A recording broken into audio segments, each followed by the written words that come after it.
Get up from that table and put your hands where I can see them, Officer Kyle Mercer shouted. Look at you. How could someone like you have a Birkin bag, a Lamborghini, and all this cash? You definitely stole it. Maya quietly set her water bottle down. The simple tracksuit she was wearing stood in stark contrast to the luxury Birkin bag beside her, along with the Lamborghini key and an envelope full of cash on the table. Stand up, Mercer barked again. Now, Officer Brent Lawson snapped as he stepped beside him. Hands away from the bag. Hands away from the cash. Get on your feet. Maya looked from one officer to the other. Excuse me?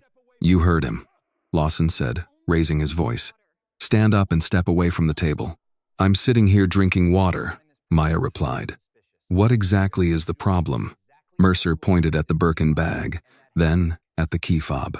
The problem is that we have expensive property sitting in front of someone who doesn't look like the owner. Conversations around the atrium began to fade. Several shoppers turned toward Maya's table, outside the tall glass entrance. A pearl-white Lamborghini Huracan sat near the valet lane, gleaming beneath the Georgia afternoon sun. Maya kept her voice controlled. The bag is mine. The key is mine. The money is mine to deliver. Now tell me why you're questioning me. Lawson reached over the table and snatched up the Lamborghini key. Maya immediately stood. Put my key down. Don't tell me what to do, Lawson said. He turned the fob over in his palm. Which car outside is supposed to be yours? The white Lamborghini by the entrance. Mercer looked through the glass, spotted the car, then turned back to her with a cold, disbelieving smile. Right, he said. And I suppose that bag is real too. It is mine, Maya said. Put the key back on the table. Lawson lifted the envelope next, weighing it in one hand. That is a lot of cash for somebody dressed like she just left the gym. Maya's jaw tightened. You do not get to decide what belongs to me based on what I'm wearing. At the nearby juice counter, Jordan Reed stopped what he was doing and watched. Across the atrium, Elena Torres stepped out from the entrance of her jewelry store, her attention fixed on the two officers surrounding Maya. Mercer moved closer to the table. Open the bag. No. Open it, he repeated. No. You have not identified any crime, and you have not given me a lawful reason to hand over my property. Mercer's face hardened. Watch your tone. Maya looked directly at him. You walked over here, saw a black woman sitting beside expensive things, and decided they could not belong to her. That is your problem, officer, not mine. A silence spread through the atrium. Lawson stepped toward the chair, holding her bag. The purse, the key, and the cash are being temporarily seized while we investigate. Investigate what? Maya demanded. Your own assumption? Step away from the table, Mercer ordered. Maya reached for her phone. I'm calling an attorney. Mercer blocked her path. Put the phone down. I have every right to make a call. Put it down now, Lawson shouted. A few people stopped walking. An older man seated near the escalator lifted his phone. A woman holding a shopping bag turned fully toward the scene. Maya took one careful step backward. I am moving away because you are taking my property without cause. Mercer raised his voice for everyone to hear. Suspect is attempting to flee. Maya stared at him. What? No, I'm not. He lunged before she could finish. Mercer grabbed her upper arm and jerked her forward. Maya struck the edge of the table with her hip. Her bottle of water toppled onto the marble. The envelope slid off the table, hit the floor, and burst open. Bills scattered over the gleaming tiles. Let go of me, Maya cried. Stop resisting, Mercer shouted. I am not resisting. He twisted her arm behind her back and drove her downward. Her shoulder hit the marble first. Then her cheek struck the floor, sending pain sharply through her face and neck. A woman nearby screamed. Elena hurried forward. She did not run. She did nothing. Stay back, Lawson yelled. He caught Maya's left wrist and snapped a cuff around it, pulling her arm behind her back. Mercer pressed his knee between her shoulder blades. Maya gasped as the force drove the air from her lungs. Stop moving, he said. I'm not moving, Maya managed. Your knee is hurting my back. You should have cooperated. I was sitting at a table. Lawson crouched and began gathering the fallen cash.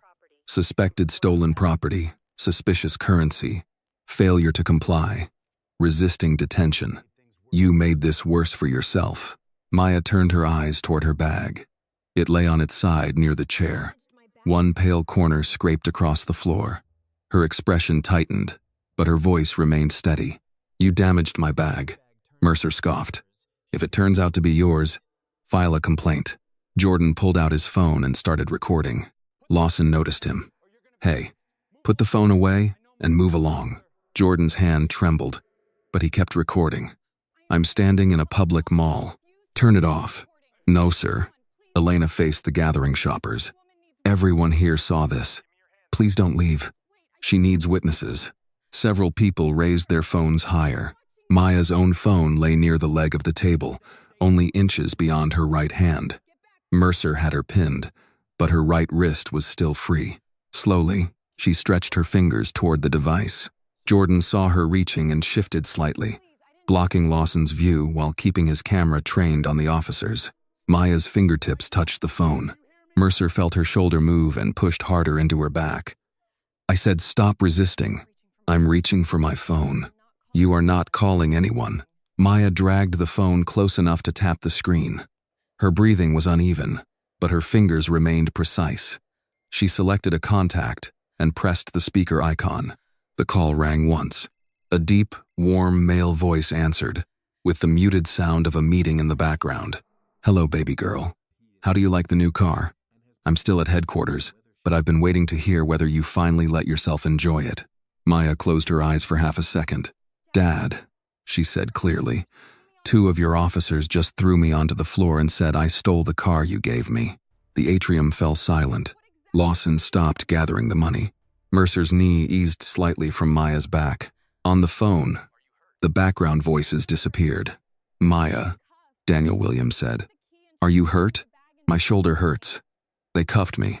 They took the key. They were trying to seize my bag and the donation money.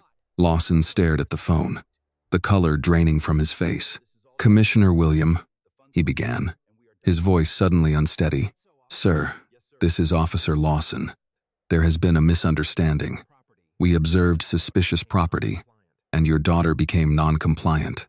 Daniel's response was quiet and controlled. Officer Lawson, remove your hand from my daughter unless she poses an immediate threat. Officer Mercer, lift your knee from her back now.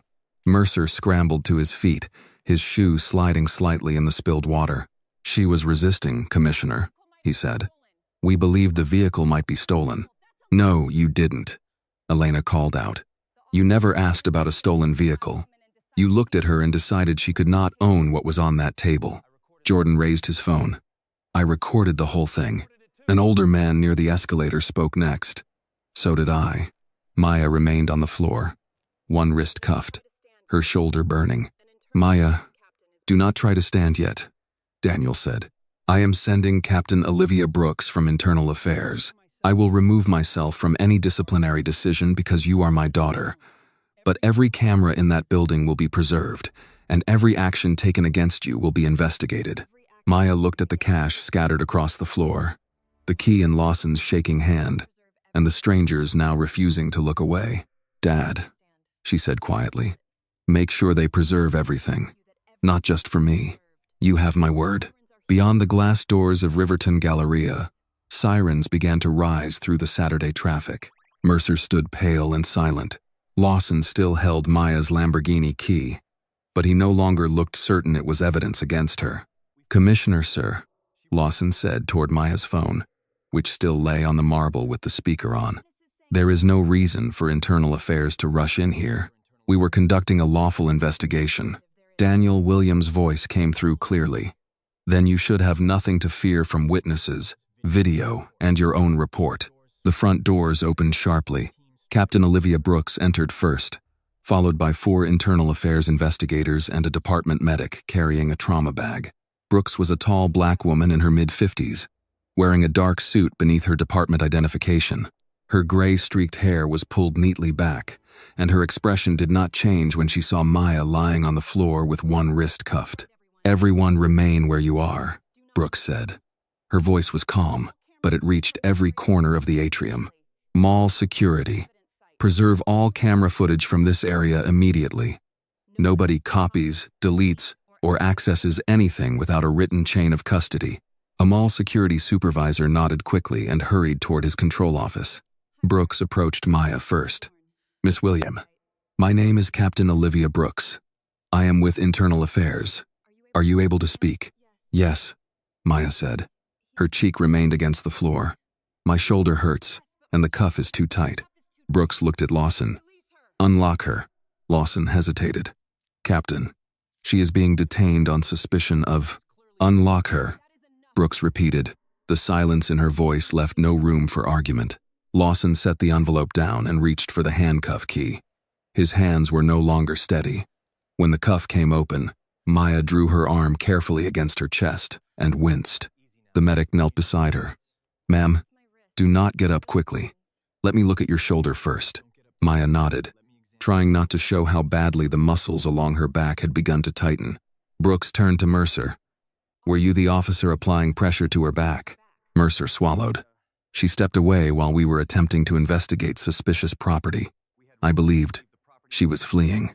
Elena Torres moved closer from outside her jewelry store. "That is not true." Brooks looked toward her. "Your name, ma'am?" "Elena Torres. I manage Bellevue Jewelers right there. I saw them approach her table. She never ran. She stepped back after that officer took her key." Lawson forced a thin smile. "Captain, civilian witnesses often misunderstand procedure. I understand a grown man throwing a young woman onto a marble floor," Elena said. "I have 2 daughters. I know exactly what I saw." A murmur of agreement traveled through the crowd. Jordan came forward slowly, still holding his phone in front of him. "I recorded it," he said, "from before she was taken down." Brooks's attention shifted to him. "What is your name?" "Jordan Reed. I work at the juice counter. Do not delete, edit, post, or send that recording anywhere except to the investigator I assigned to you. Can you do that?" Jordan nodded. "Yes, ma'am." Lawson's eyes flicked toward Jordan's phone, then toward his own department-issued device clipped to his belt. Maya noticed the movement. "Captain Brooks," she said, her voice strained. "Officer Lawson took my key and started collecting the cash after I was already on the floor." Brooks looked at the key in Lawson's hand. "Place the key and the envelope on the table." "They are evidence," Lawson replied. "At this moment, they are property seized from a citizen whose detention is under review." "Put them down." Lawson complied, laying the Lamborghini key beside Maya's overturned water bottle and placing the envelope next to it. The medic gently touched Maya's shoulder. Pain made her inhale sharply. "You may have a significant bruise or sprain," he said. "I want you evaluated as soon as we finish stabilizing you." Maya pushed herself slowly into a seated position. A woman from the crowd stepped forward and offered a folded cardigan to place behind her back. Maya accepted it, with a quiet thank you. Then Lawson reached toward his department phone. Brooks saw him. "What are you doing?" "Nothing. I was just checking the time." One of the investigators beside Brooks stepped forward. "Sir, remove your hand from the phone." Lawson's thumb moved across the screen anyway. The investigator seized his wrist. "Captain." He was attempting to access the incident notes. Brooks's expression hardened for the first time. "Take the phone." "This is ridiculous," Lawson said. "You are treating us like criminals." "Because her father runs the department." Daniel's voice came from the floor before Brooks could respond. "No, Officer Lawson. You are being treated as officers whose actions are now supported or contradicted by recorded evidence. I have recused myself from the disciplinary process." Captain Brooks answers to the integrity of the investigation, not to my emotions as a father. Maya looked at the phone. She heard how tightly her father controlled his voice, and for a second, that hurt almost as much as her shoulder. Mercer glanced toward the exits. "Captain, I followed protocol." She was argumentative. She refused instructions. Jordan held his phone out. "You told her she could not own the car because of how she looked." "I never said that." "You did," Elena said. Everybody close enough heard it. The older man near the escalator raised his hand slightly. "I heard it too. My wife and I were seated there." He said she didn't look like the owner. Brooks held out her hand to Jordan. May I review the original recording in your presence? Jordan nodded and unlocked his phone. The crowd fell quiet as Brooks watched. The video was short, steady enough to show the table, the officers, Lawson taking the key, Maya stepping back, and Mercer rushing her before she finished speaking. The audio captured the accusation, the fall, and Maya repeatedly saying she was not resisting. When the video ended, Brooks returned the phone to Jordan. She faced Mercer and Lawson. Officer Kyle Mercer, Officer Brent Lawson. Based on direct video evidence, corroborating witnesses, apparent seizure of property without documented cause, and possible excessive use of force, you are relieved of duty, effective immediately pending criminal and administrative investigation. Mercer stared at her. You cannot destroy our careers in a shopping mall. Brooks held out her hand. Badge and service weapon. This is because she is his daughter, Mercer said, pointing at Maya. Brooks did not blink. No, this is because she was a citizen before you learned who her father was. Lawson shook his head. Captain, let us explain this downtown. You will have the opportunity to explain it with representation present. Badge and weapon. Slowly, Lawson unclipped his badge. The metal seemed very small when it landed in Brooks's palm. Mercer resisted another second, then removed his own. Brooks passed the badges to an investigator and spoke without raising her voice. Place both officers in custody. Mercer's face collapsed. Custody? For what? For suspected assault under color of authority, unlawful detention, and interference with evidence. Additional charges will depend on the investigation. The click of handcuffs sounded through the atrium. Maya flinched at the sound. Only minutes earlier, it had been her wrist inside the metal ring. Now Mercer and Lawson stood with their arms secured behind them, their empty uniforms suddenly unable to protect them from what the crowd had witnessed. Brooks crouched beside Maya. Miss William, your property will be photographed where it is and returned through proper procedure. The medic will take you for treatment. Your statement can wait until you are ready. Maya reached for the scraped Birkin bag and held it carefully against herself. Then she picked up the Lamborghini key from the table. Outside, another sedan stopped at the curb. Daniel Williams stepped out before the driver could open his door. He wore a dark suit, his meeting badge still clipped to his jacket. For an instant, he stood frozen behind the glass, looking at his daughter seated on the mall floor with a medic beside her. Maya saw the fear in his face, and her composure finally wavered. Daniel hurried inside but stopped a few feet from her, giving the medic room. Baby girl, he said softly. Maya closed her fingers around the key. I'm okay, she whispered, though neither of them believed it yet. Daniel knelt beside her. You do not have to be okay yet. If Maya's story touched your heart, please give this video a like, and tell us in the comments where you're watching from, your city and state, or your country. You never know. Someone nearby may be watching this very same story with you right now. Behind them, Mercer and Lawson were escorted toward the doors through the same crowd they had tried to impress with their authority. Maya watched them leave, then looked at Captain Brooks. Was this the first time? She asked. Brooks did not answer immediately. That silence told Maya more than words could have. Captain Olivia Brooks held Maya's gaze for a long moment before answering. No, she said quietly.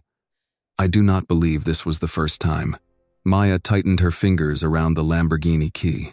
The small metal edge pressed into her palm, sharp enough to anchor her in the moment. Around her, the atrium was beginning to move again, but not normally. People spoke in lowered voices.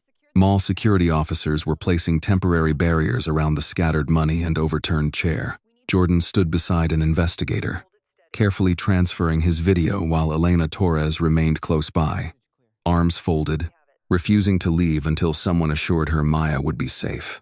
Daniel's face hardened. Olivia, what does that mean? Brooks glanced toward him. It means I need to do my job before I give either of you an answer I can prove. A medic adjusted the sling he had placed around Maya's shoulder. Miss William, we should get you checked out. You took a hard fall, and the pressure on your back could have caused more injury than you feel right now. Maya looked toward the glass doors. Mercer and Lawson were being placed in separate department vehicles. Mercer kept his head down. Lawson turned once, his eyes flicking back toward the mall.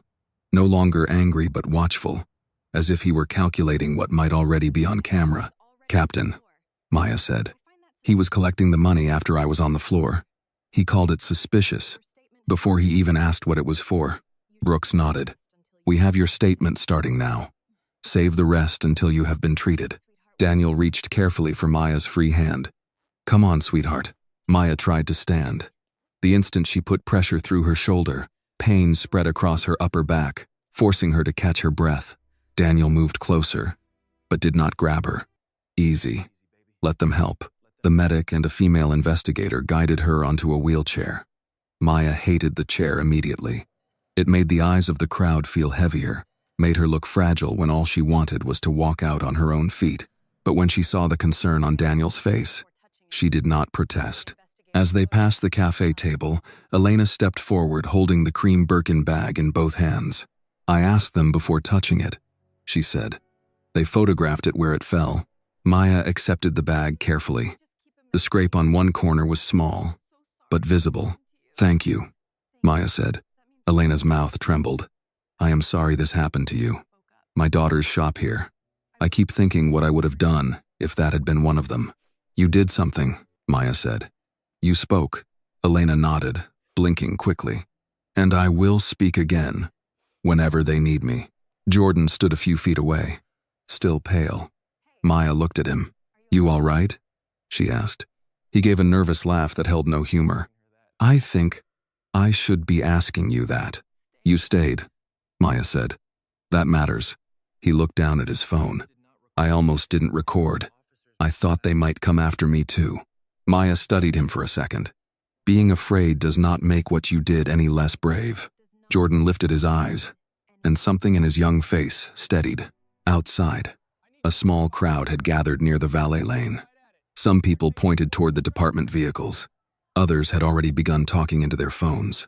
A woman held her camera toward Maya as she was wheeled toward the medical transport. Daniel stepped between them. "Please," he said. Not with authority but exhaustion. "Give my daughter room." For once, the crowd listened. The urgent care clinic was less than 10 minutes away, but the ride felt longer. Maya sat in the rear seat beside the medic, the Birkin resting against her lap and the key fob enclosed in her fist. Daniel followed in his sedan. Through the tinted window, Atlanta moved past in familiar flashes. Traffic lights, magnolia trees, brick storefronts, families crossing parking lots with shopping bags in their hands. Ordinary life continued as though nothing had happened. That unsettled her more than she expected. At the clinic, a nurse named Patricia brought Maya into an examination room and helped her ease out of the hoodie. Purple bruising was already forming across one shoulder and along the upper part of her back. The skin around her wrist was swollen and raw, where the cuff had tightened. Patricia shook her head gently. "Honey, I have a daughter about your age. I am going to document every mark carefully. All right?" Maya nodded. Daniel stood in the hallway while photographs were taken and the doctor examined her. He remained outside even when Maya heard him speaking with Brooks on the phone. His voice was low, controlled, clipped in the way it became when anger was something he did not trust himself to show. When the doctor finally stepped out, Daniel entered, carrying a paper cup of water. "No fractures," Maya said before he could ask. "A shoulder sprain, bruising, and wrist abrasions. They want me to rest for a few days." Daniel handed her the cup and sat in the chair beside the examination table. For a while, neither spoke. Maya stared at the paper bracelet around her wrist. They looked at me like the answer was obvious. Daniel lowered his head. The bag, the car, the money. They did not ask where any of it came from because they had already decided it could not come from me. "I know." "No, Dad." Her voice sharpened before breaking. "You know this happens. That is different from watching it happen to your daughter." Daniel accepted the words without defending himself. "You are right," he said at last. "And I am sorry." Maya gave a bitter, exhausted laugh. "You did not put me on the floor." "No. But they wore badges issued by a department I lead. If men like that learned they could behave this way without fear, then I need to understand who taught them that." Maya looked away. Her eyes landed on the Birkin bag beside her. She touched the scraped corner with one finger. "Mom loved this bag." Daniel's expression softened with grief. "She did." I wanted to carry it tonight because it felt like bringing her with me. Maya swallowed. Now, every time I look at it, I am going to see that floor. Daniel leaned forward, his elbows on his knees. Not forever. She did not answer. A quiet knock came at the door. Captain Brooks entered carrying a slim evidence receipt and a manila folder. Miss William, your key and handbag have been released back to you. The cash has been counted in the presence of mall security and an investigator. $20,000, matching the fundraiser documentation your father provided. We can have it delivered safely, or hold it until you decide. Have it delivered, Maya said. Those students should not lose anything because of today. Brooks gave the smallest nod of approval. I will arrange it. Maya looked at the folder in her hand. What is that? Brooks did not sit down. Something I was not planning to discuss until tomorrow. But you asked me a question at the mall. Daniel rose slowly. Olivia, I am not giving her confidential details, Brooks said. I am giving her a truthful answer. She placed the folder on the small counter beside Maya's bag. Officer Mercer has 6 prior complaints connected to unnecessary force or biased treatment. Officer Lawson has 4 complaints involving searches or disputed property seizures. None resulted in meaningful discipline. Maya felt the room go colder. How many of the complainants were black? Brooks's pause answered first. Most of them, she said.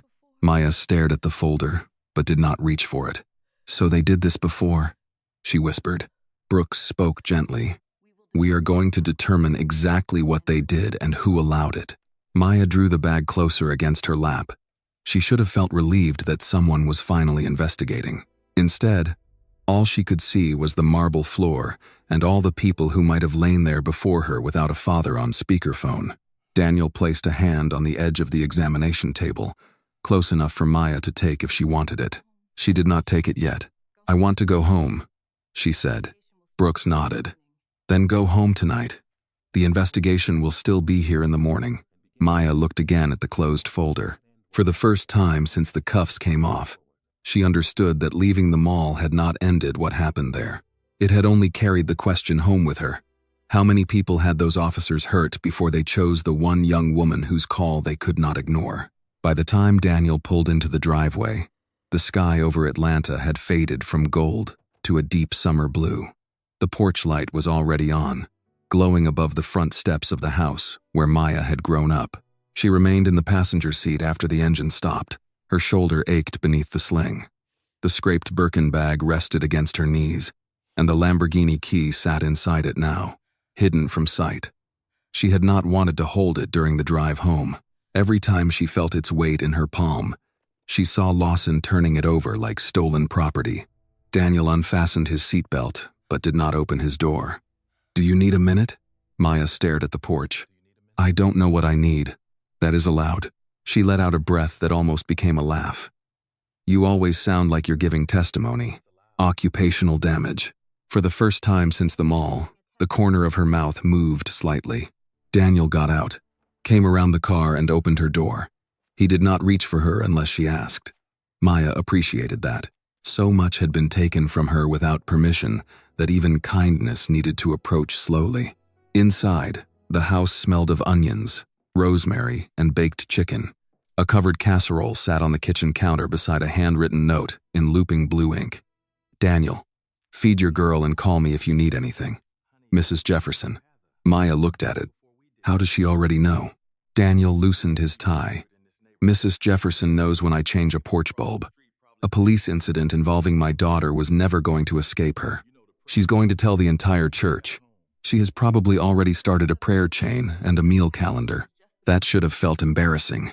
Instead, Maya found herself comforted by the idea that somewhere, older women who had known her since braces and Sunday school dresses were standing in kitchens, angry on her behalf. Daniel heated 2 portions of casserole, but Maya managed only a few bites. Her phone buzzed repeatedly on the table. Messages from classmates, missed calls from the fundraiser director, notifications from unfamiliar numbers. Finally, the screen lit with a news alert. Atlanta police officers detained after incident involving commissioner's daughter at Riverton Galleria. Maya turned the phone face down. Daniel saw the headline before it disappeared. I can have someone from communications prepare a statement asking for privacy. That will only make people more curious. Probably. I don't want everyone watching me on that floor. His jaw tightened. Then don't watch it tonight. But everyone else can. Daniel had no answer for that. The doorbell rang just after 8.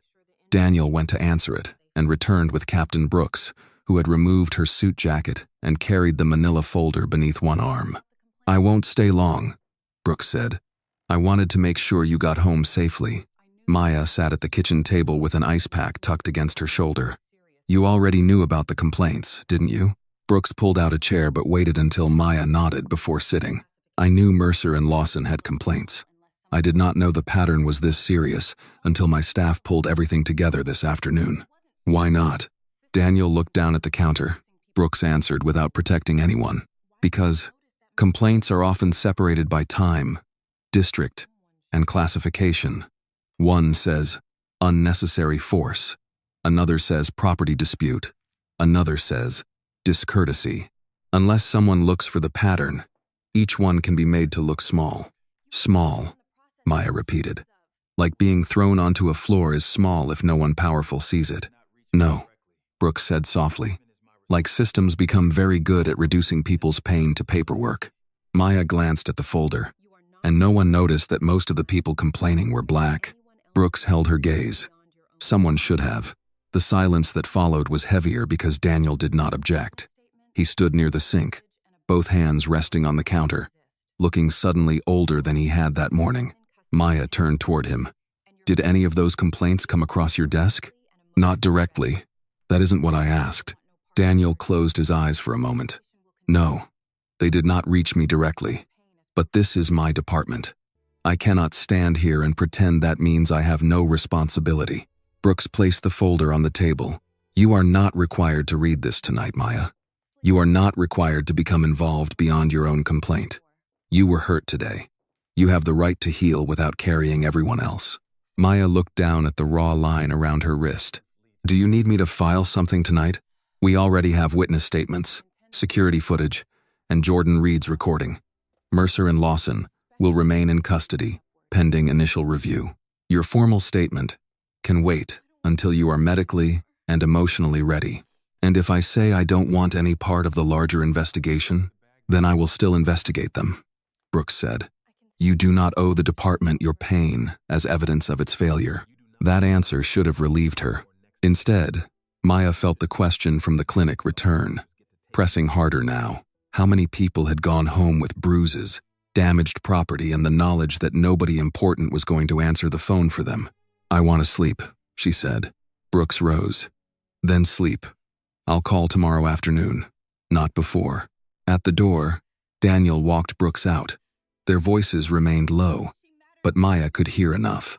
Olivia, find out who buried those cases. I intend to. Even if it leads upward. Brooks paused. Especially if it leads upward.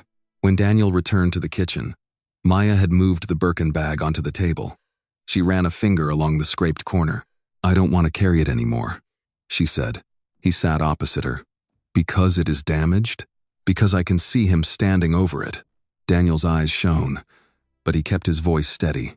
Then you don't have to carry it tomorrow, or next week. But don't decide tonight what they get to take from you forever. Maya stared at him, her throat tightening. Her phone buzzed again. This time the message came from an unknown number. You got lucky because your daddy answered. She read it twice before silently turning the screen toward Daniel. His face went still. Maya pushed back from the table. That's what people will think, isn't it? That I mattered only because of who you are. Daniel reached for her hand, stopping before touching it. Maya placed her fingers in his. You mattered before you called me, he said. The tragedy is that those officers did not act like it. Her eyes filled then, and she let the tears come quietly. Upstairs, the house waited in the familiar darkness of her childhood room. On the kitchen table below, beside her mother's damaged bag, the unopened folder remained where Captain Brooks had left it. Maya told herself she would not read it, but long after Daniel had gone to bed, she returned to the kitchen, turned on the small lamp above the stove, and placed her hand on the folder. She did not open it yet. She only stood there, understanding that if she did, The afternoon at Riverton would no longer be only about what had happened to her. The kitchen clock read 1:17 inches the morning when Maya finally opened the folder. She had changed into a loose t-shirt and soft pajama pants, but the sling remained around her shoulder, and every movement sent a dull pull across her back. The house was silent except for the hum of the refrigerator and the occasional creak of the air conditioner working against the humid Atlanta night. For nearly an hour, she had stood at the kitchen counter telling herself to go back upstairs. Instead, she sat down beneath the small stove light and turned the folder toward her. The first page contained a photograph of Officer Kyle Mercer in uniform. His smile was practiced, his hair neatly trimmed, his badge bright against his navy shirt. Beneath his picture was a typed summary. 6 civilian complaints in 34 months. Maya read the first report. A 32-year-old black delivery driver had been stopped outside a luxury apartment complex after Mercer claimed his van matched the description of a suspicious vehicle. The man had been pushed against the side panel, searched and detained for 40 minutes. No charges were filed. His complaint was closed after Mercer stated that the man became verbally aggressive. The second complaint came from a college student, 19 years old, black, stopped outside Riverton Galleria after buying a designer watch with graduation money from his grandmother. Mercer had demanded a receipt, handcuffed him when he became upset, then released him after the store confirmed the purchase. The report ended with 2 words, "No violation." Maya stared at them until they blurred. Her wrist throbbed where the cuff had cut into it. She turned the page. Officer Brent Lawson's file was thicker. One complaint involved missing cash after a vehicle search. Another involved a woman who said Lawson confiscated an expensive handbag in the mall parking lot because he believed it was counterfeit or stolen. The woman never recovered it. The case was closed when she failed to attend a follow-up interview. Maya stopped reading and pressed her good hand to her mouth. She could hear Lawson's voice again, dry and casual as he lifted her envelope from the floor. That is a lot of cash for somebody dressed like she just left the gym. The kitchen light came on above her. Maya turned quickly. Daniel stood in the doorway wearing sweatpants and an old Morehouse sweatshirt, his reading glasses still on his face. "I thought I heard someone downstairs," he said. "I couldn't sleep." He looked at the open folder, then at her face. "You read it." "Some of it." Daniel came to the table and lowered himself into the chair across from her. He did not reach for the pages. Maya tapped one report with her finger. A 19-year-old boy was cuffed because he bought a watch. It says he cried when they let him go. Daniel said nothing. He probably went home and stopped wearing it. He probably put it in a drawer and decided it was easier not to own anything that made people question him. "Maya, that is what I wanted to do with Mom's bag tonight." Her voice cracked. "I looked at that scrape and thought I never wanted to carry it again. Not because I stopped loving it, because they made it feel dangerous to have."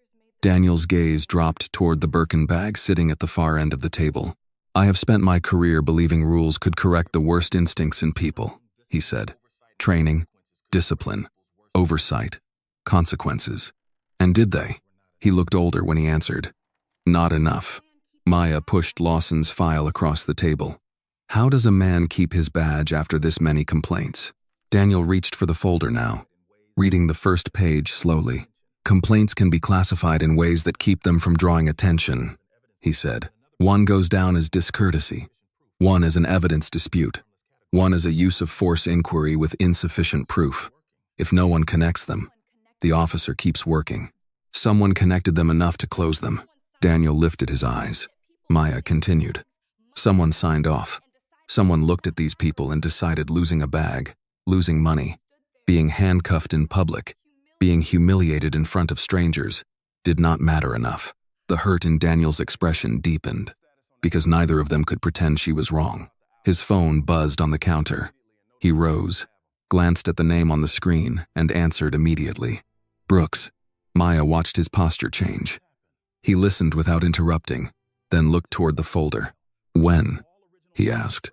A pause. "Send it to my secure email and preserve the original access records.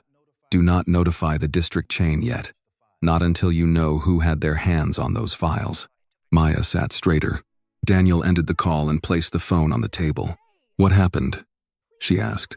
He remained standing for a moment, as though the answer weighed more than he wanted to hand to her. Captain Brooks had her team compare the complaint numbers in Mercer's and Lawson's personnel files with the central intake database. And 3 complaints are missing from their official personnel records. The intake office logged them, but they disappeared before review. Maya felt a coldness settle beneath her ribs. Someone deleted them? Someone removed them from the process. Who? They do not know yet. But you have an idea. Daniel looked away, toward the family photograph on the sideboard. Complaints from the Riverton district. Go through the deputy chief assigned to retail security oversight. Maya waited. Harold Vance, he said. The name meant nothing to her at first. Then she remembered a tall man with silver hair standing beside Daniel in photographs at department banquets and holiday toy drives. He had once sent flowers after her mother's funeral. Your friend? Maya asked. Daniel's expression became guarded. A man I have known for 22 years. That was not my question. He looked at her then. Yes, my friend. For several seconds. Only the kitchen clock moved. Maya closed the folder. Maybe you should let someone else investigate. Captain Brooks is investigating. I mean you. Maybe you should step away from all of it. Daniel pulled out his chair and sat again. Because Harold is my friend? Because I saw what it did to you just to say his name. Daniel folded his hands on the table. When you lead people, you do not earn the privilege of looking away just because the truth embarrasses you. Maya swallowed hard. I do not know if I can be part of this. You do not have to decide tonight. They hurt people before me. I know that now. If I walk away, I will know exactly what I am walking away from. Daniel reached across the table this time, gently covering her hand with his. You are not responsible for what those men did before they reached your table. No, Maya said. But I might be responsible for what happens after. The doorbell rang. Both of them froze. Daniel glanced at the clock. At this hour? He rose and moved toward the front hallway with the cautious steps of a man who had spent too many years knowing late-night visitors rarely brought good news. Maya followed slowly, holding her injured arm close to her body. Through the narrow window beside the front door, they saw a young man standing on the porch in a green juice bar apron. His backpack hung from one shoulder, and he clutched a cracked phone against his chest. Daniel opened the door only part way. Can I help you? The young man swallowed. Sir, I'm Jordan Reed. I was at the mall today. I recorded what they did to your daughter. Maya stepped into view behind her father. Jordan? His eyes met hers. Relief and fear mixed together. I'm sorry to come this late, he said. But I think you need to see something before somebody makes it disappear. He held out the phone with both hands. It wasn't the first time they did this. Daniel opened the door wider. Come inside, son. Jordan hesitated on the porch.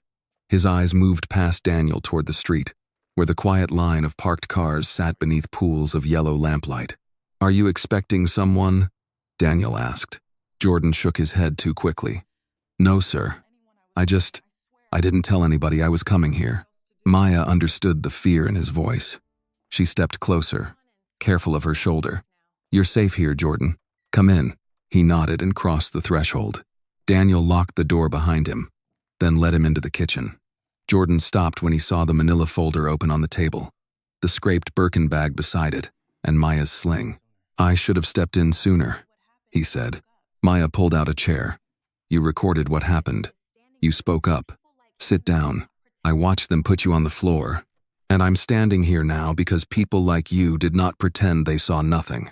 Jordan lowered himself into the chair, still gripping his phone. Daniel opened the refrigerator and removed a pitcher of sweet tea. You want something to drink? He asked. Jordan blinked, as if he had expected questioning rather than hospitality. Yes, sir. Thank you. Daniel filled a glass and set it before him. Take your time. Then show us what you came to show us. Jordan took one sip, but his hand shook badly enough that ice struck the glass. He set it down and unlocked his phone. The video from today is already backed up, he said. The investigator at the mall helped me send the original file, but this one is older. I never turned it in. He scrolled through his gallery and opened a video marked with a date 2 months earlier. Maya stood behind his chair. Daniel remained across the table, one hand flat against the wood. The recording began in the parking garage outside Riverton Galleria. The image was partly blocked by a concrete pillar, but the audio was clear. A middle-aged black woman in blue medical scrubs stood beside a dark sedan, clutching her purse against her body. Lawson faced her with one hand extended. "Ma'am, hand me the envelope." "No," the woman said. "This is my money. I already told you. It is for my daughter's apartment." Mercer stood behind her near the driver's door. "Then you shouldn't have a problem letting us verify it." "Verify it with who?" "I withdrew it from my bank." Lawson stepped forward. "You're making this harder than it has to be." The woman shook her head. Her voice trembled. "I have worked 12 hours today. I just want to go home." Mercer pulled the purse from her arm so suddenly that she cried out. Maya's stomach tightened. On the phone screen, the woman reached for her bag. Lawson caught her wrist. "Do that again, and I'll charge you with assaulting an officer." "I didn't assault anybody, you took my purse." Jordan's video shook as he shifted behind the pillar. Mercer opened the purse, removed a white envelope and handed it to Lawson. Lawson counted the bills quickly. $2,400, he said. "That is my money," the woman pleaded. "Please. My daughter needs that deposit by tomorrow." Lawson folded the envelope and slipped it beneath his arm. "It will be held pending investigation. You'll receive instructions." "What investigation?" Mercer leaned close enough that the woman took a frightened step backward. "Do you want to spend tonight in jail? Or do you want to get in your car and be grateful we're letting you leave?" The woman's face crumpled. She stopped speaking. The video ended with her standing beside her car, purse hanging open, while Mercer and Lawson walked away with her money. No one in Daniel's kitchen moved. Maya pressed her good hand against the edge of the table. "Who is she?" "Her name is Cynthia Harris," Jordan said. "She works at Street Ann's Medical Center. She used to come through the mall after shifts because there's a bakery her daughter likes. I haven't seen her since that day." Daniel's voice was low. "Why did you record it?" Jordan stared at the dark phone screen.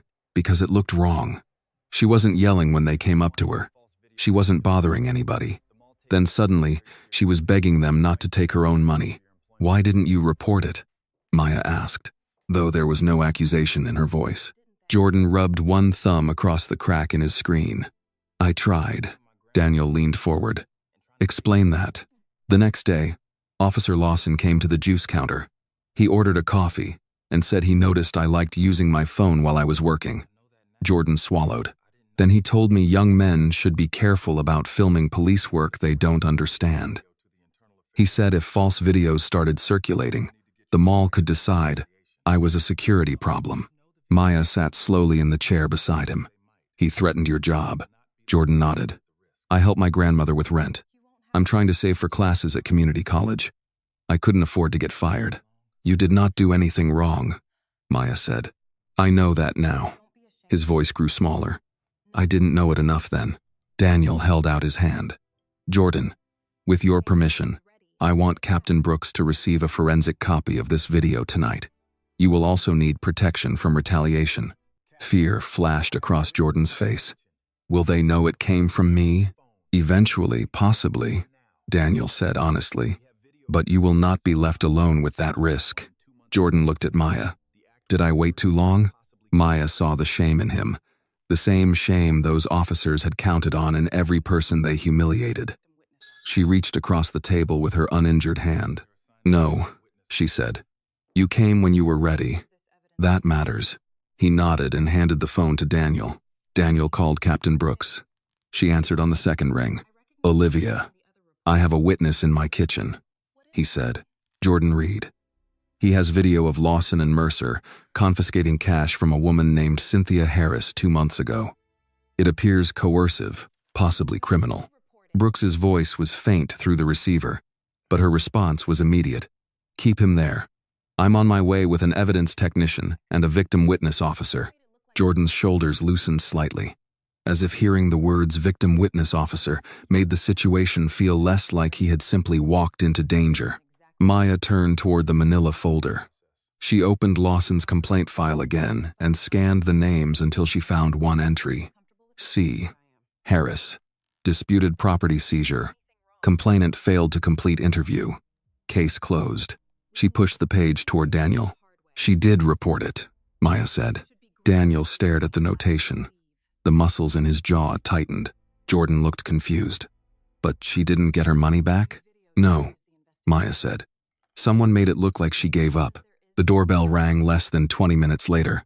Captain Brooks entered with a female evidence technician and a softly spoken victim witness coordinator named Renee Carter, who immediately sat with Jordan and explained each step before taking his phone. Brooks watched the video once at the kitchen counter. Her face remained controlled until Lawson's warning played through the speaker. Do you want to spend tonight in jail? Or do you want to get in your car and be grateful we're letting you leave? Brooks shut off the recording. This changes the investigation, she said. Maya looked at her. Because there's video now? Because this is no longer only excessive force against you. This is a pattern of using police authority to take property from people they believe will be too frightened to fight back. Daniel picked up the page bearing Cynthia's name, and her complaint disappeared into a closed file. Brooks nodded once. Tomorrow morning, I will locate Miss Harris. I will also obtain warrants for Mercer's and Lawson's department records, evidence logs, and any property intake connected to Riverton. Maya held the edge of the table, feeling the bruise on her shoulder pulse with every heartbeat.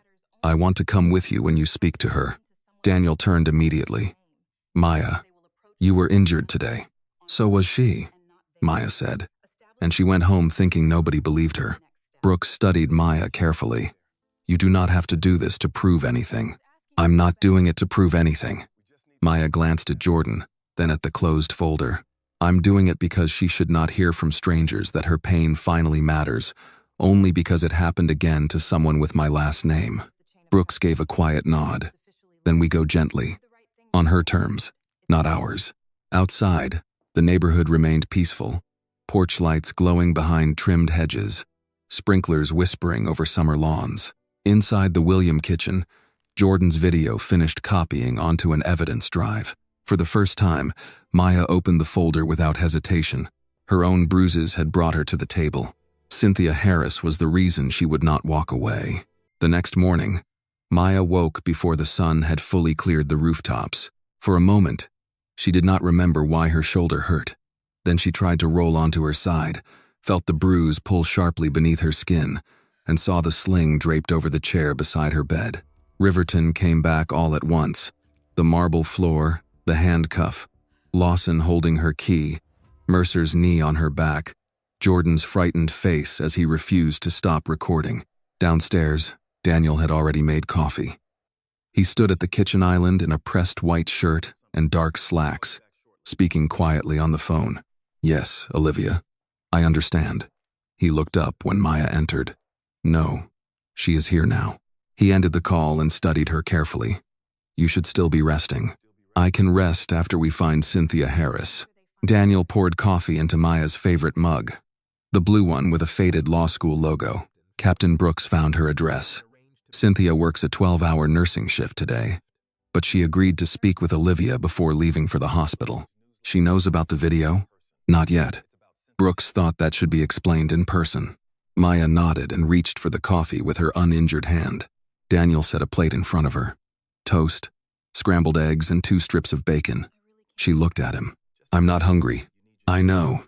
Eat anyway. His tone was gentle, but familiar enough that Maya did not argue.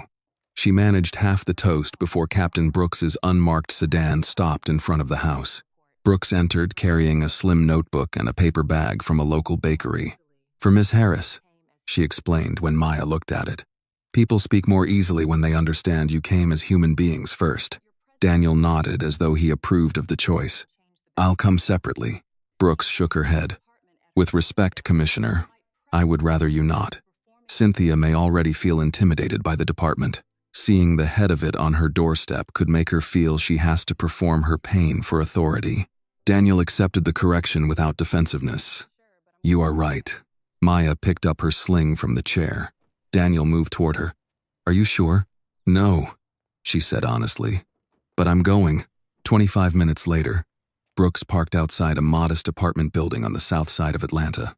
Window boxes filled with red geraniums sat beneath one first-floor window. A small silver sedan occupied the space nearest the stairs. Brooks glanced at Maya before they got out. We are not here to take anything from her. Not a statement, Not a decision. Not forgiveness. If she wants us gone, we go. Maya adjusted the sling across her chest. Understood. Cynthia Harris opened the door wearing navy blue scrubs and compression shoes. She was a compact woman with tired eyes and a hospital badge clipped to her pocket. When she saw Brooks's identification, her face changed immediately. "I already told your people I didn't want trouble," she said. Brooks held the bakery bag at her side, making no move toward the door. "Miss Harris, my name is Captain Olivia Brooks. This is Maya William. We are not here to pressure you. We found something related to your complaint, and I believed you deserved to hear it directly." Cynthia looked at Maya's sling, then at the fading cuff mark around her wrist. Her expression softened only slightly. "What happened to you?" Maya swallowed. "The same officers who stopped you stopped me yesterday." Cynthia's hand tightened around the edge of the door. Brooks said, "May we come in?" For several seconds, Cynthia did not answer. Then, she stepped aside. Her apartment was neat and warm, with family photographs lining a bookshelf and a slow cooker humming on the kitchen counter. A framed nursing certificate hung over the dining table. On one chair sat a grocery bag holding canned soup and a box of cornbread mix. "I have to leave for work in 40 minutes, Cynthia said. "We will respect your time," Brooks replied, setting the bakery bag on the table. "Blueberry muffins. No obligation attached." That brought the faintest, most unwilling smile to Cynthia's face. "My daughter says I should stop eating sugar before a shift. Daughters are often unreasonable," Brooks said. Maya smiled despite herself, and Cynthia noticed. They sat at the small table. Brooks did not open her notebook yet. "Miss Harris," she began. "2 months ago you submitted a complaint involving officers Brent Lawson and Kyle Mercer. Your complaint says that $2,400 was taken from you outside Riverton Galleria." Cynthia's face closed. "I was told there was nothing they could do. The officers said the money was connected to an investigation. Did you ever receive a property receipt?" "No." "Did anyone interview you after the first complaint?" Cynthia gave a tired laugh. "A man called me once. He asked whether I had been carrying cash and whether I raised my voice. I said yes to both. He told me that might explain why the officers were cautious." Maya felt her jaw tighten. Cynthia looked at her. "You know how it is. They make you feel foolish for thinking you had the right to complain." Maya spoke quietly. "Yes, I do." Brooks placed her phone on the table. "A witness recorded part of what happened to you. We received that recording last night. I will not play it without your permission." Cynthia stared at the phone as if it were an object from another life. "Someone recorded it?" "A young employee at the mall," Maya said. "He was frightened. He kept the video because he knew what happened to you was wrong." Cynthia's lips parted, but no words came out. Finally, she whispered, "I thought nobody cared." Maya looked down at her injured wrist. "I'm sorry it took what happened to me for someone to come back to you." Cynthia studied Maya more closely. "You're the commissioner's daughter. I saw it on the news this morning." Maya nodded. Cynthia's eyes filled, but her voice became harder. "Then they are finished now, aren't they? Because they did it to somebody whose father could send people running." The words hurt because they were true. "They were taken into custody because there was video of what they did to me," Maya said. "But I don't want this to end with my case. I want your money returned. I want your complaint reopened. I want them forced to answer for what they did before they knew who my father was." Cynthia pressed her fingers against her mouth. For a few moments, the only sound in the apartment was the slow bubbling from the kitchen counter. "That money was for my daughter Simone," she said at last. "She had found a safer apartment near her school. I promised I would help with the deposit. After they took it, she lost the lease." A tear slipped down her cheek, and she wiped it away angrily. "I told her I had made a mistake at the bank. I could not tell my own child that 2 police officers had taken my money, while I begged them not to." Maya's throat tightened. Brooks finally opened her notebook. "Miss Harris, what those officers did to you was not your shame to carry." Cynthia looked toward the hospital badge on her chest. "I spend my days telling frightened people they deserve care.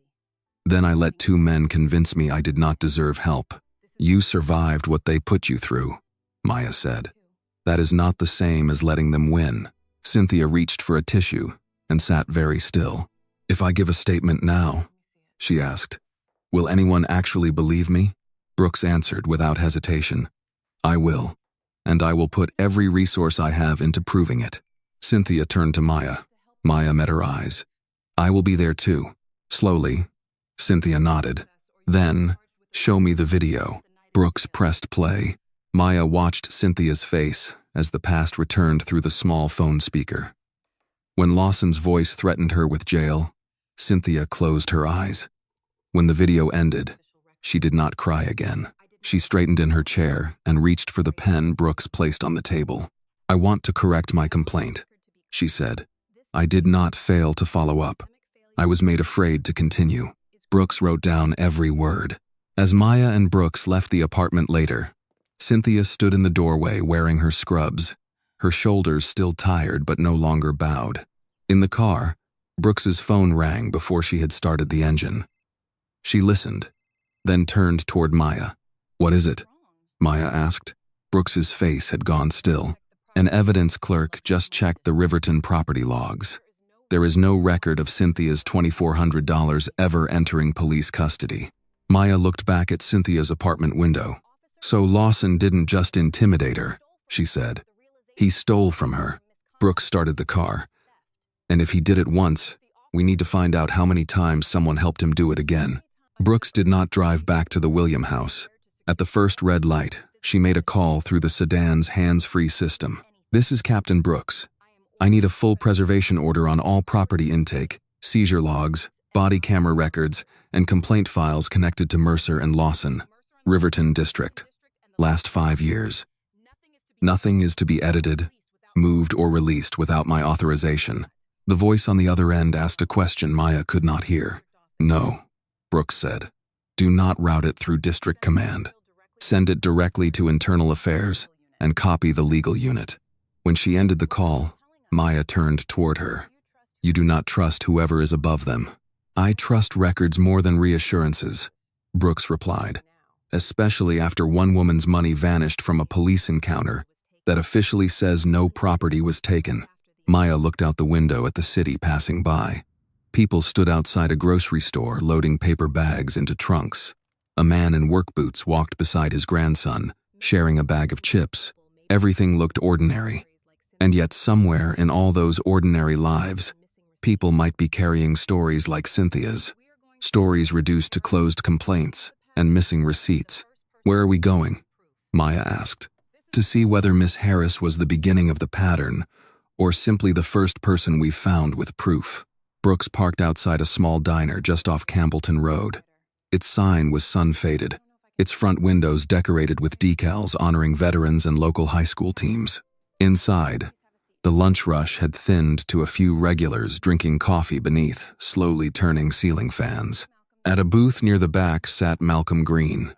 He rose when Maya and Brooks approached, despite the stiffness visible in his knees. He was 61, broad-shouldered beneath a pressed plaid shirt, with close-cropped silver hair and a small veteran's pin attached to his collar. Captain Brooks, he said, offering his hand. You said this was about Officers Mercer and Lawson. Yes, Mr. Green. This is Maya William. Malcolm looked at Maya's sling and the fading mark around her wrist. Recognition crossed his face. You're the young lady from the news. Maya nodded. Yes, sir. His jaw tightened. Sit down. No one should have had to see you treated that way. They settled into the booth. A waitress appeared with a coffee pot, and Malcolm lifted his mug. Top me off, Linda, please. And bring these ladies whatever they need. They are here on serious business. Brooks ordered coffee. Maya asked for water. The ordinary kindness of the exchange made something in her chest ache. Brooks opened a notebook. Mr. Green, you submitted a complaint against Officer Mercer 14 months ago. Malcolm leaned back slowly. His left hand moved to the watch on his wrist, a heavy silver timepiece with a dark blue face. He thought I stole this, he said. Maya looked at the watch. My unit gave it to me when I retired from the Army, Malcolm continued. 28 years in uniform. My name is engraved on the back. I was walking to my truck at Riverton when Officer Mercer stopped me and asked where I got it. What did you say? Maya asked. I told him the truth. He told me to take it off. The waitress returned with Maya's water and Brooks's coffee. Malcolm waited until she moved away before going on. I asked whether someone had reported a stolen watch. He said I was being difficult. Then he grabbed my arm and pushed me against the hood of my own truck. Hot August afternoon. I could smell my shirt burning against the metal. Maya felt her injured shoulder stiffen. He took the watch? For 3 weeks. Malcolm let out a low breath. My daughter made calls every day. Finally, they gave it back and said there had been a mistake. No apology. No explanation. Did Mercer have a partner with him? Brooks asked. Lawson came by after I was already standing there with my hands on the hood. He looked at the engraving and told Mercer to keep it as evidence anyway. Malcolm shook his head. He saw my name. Saw the service dates. Did not matter. Maya's gaze stayed on the watch. Why are you wearing it now? Malcolm looked down at it for a moment. I stopped for a while. He admitted. Put it in a drawer. Every time I touched it, I remembered that parking lot. Then one Sunday, my granddaughter asked why I never wore the watch from my army picture anymore. He straightened his cuff around it.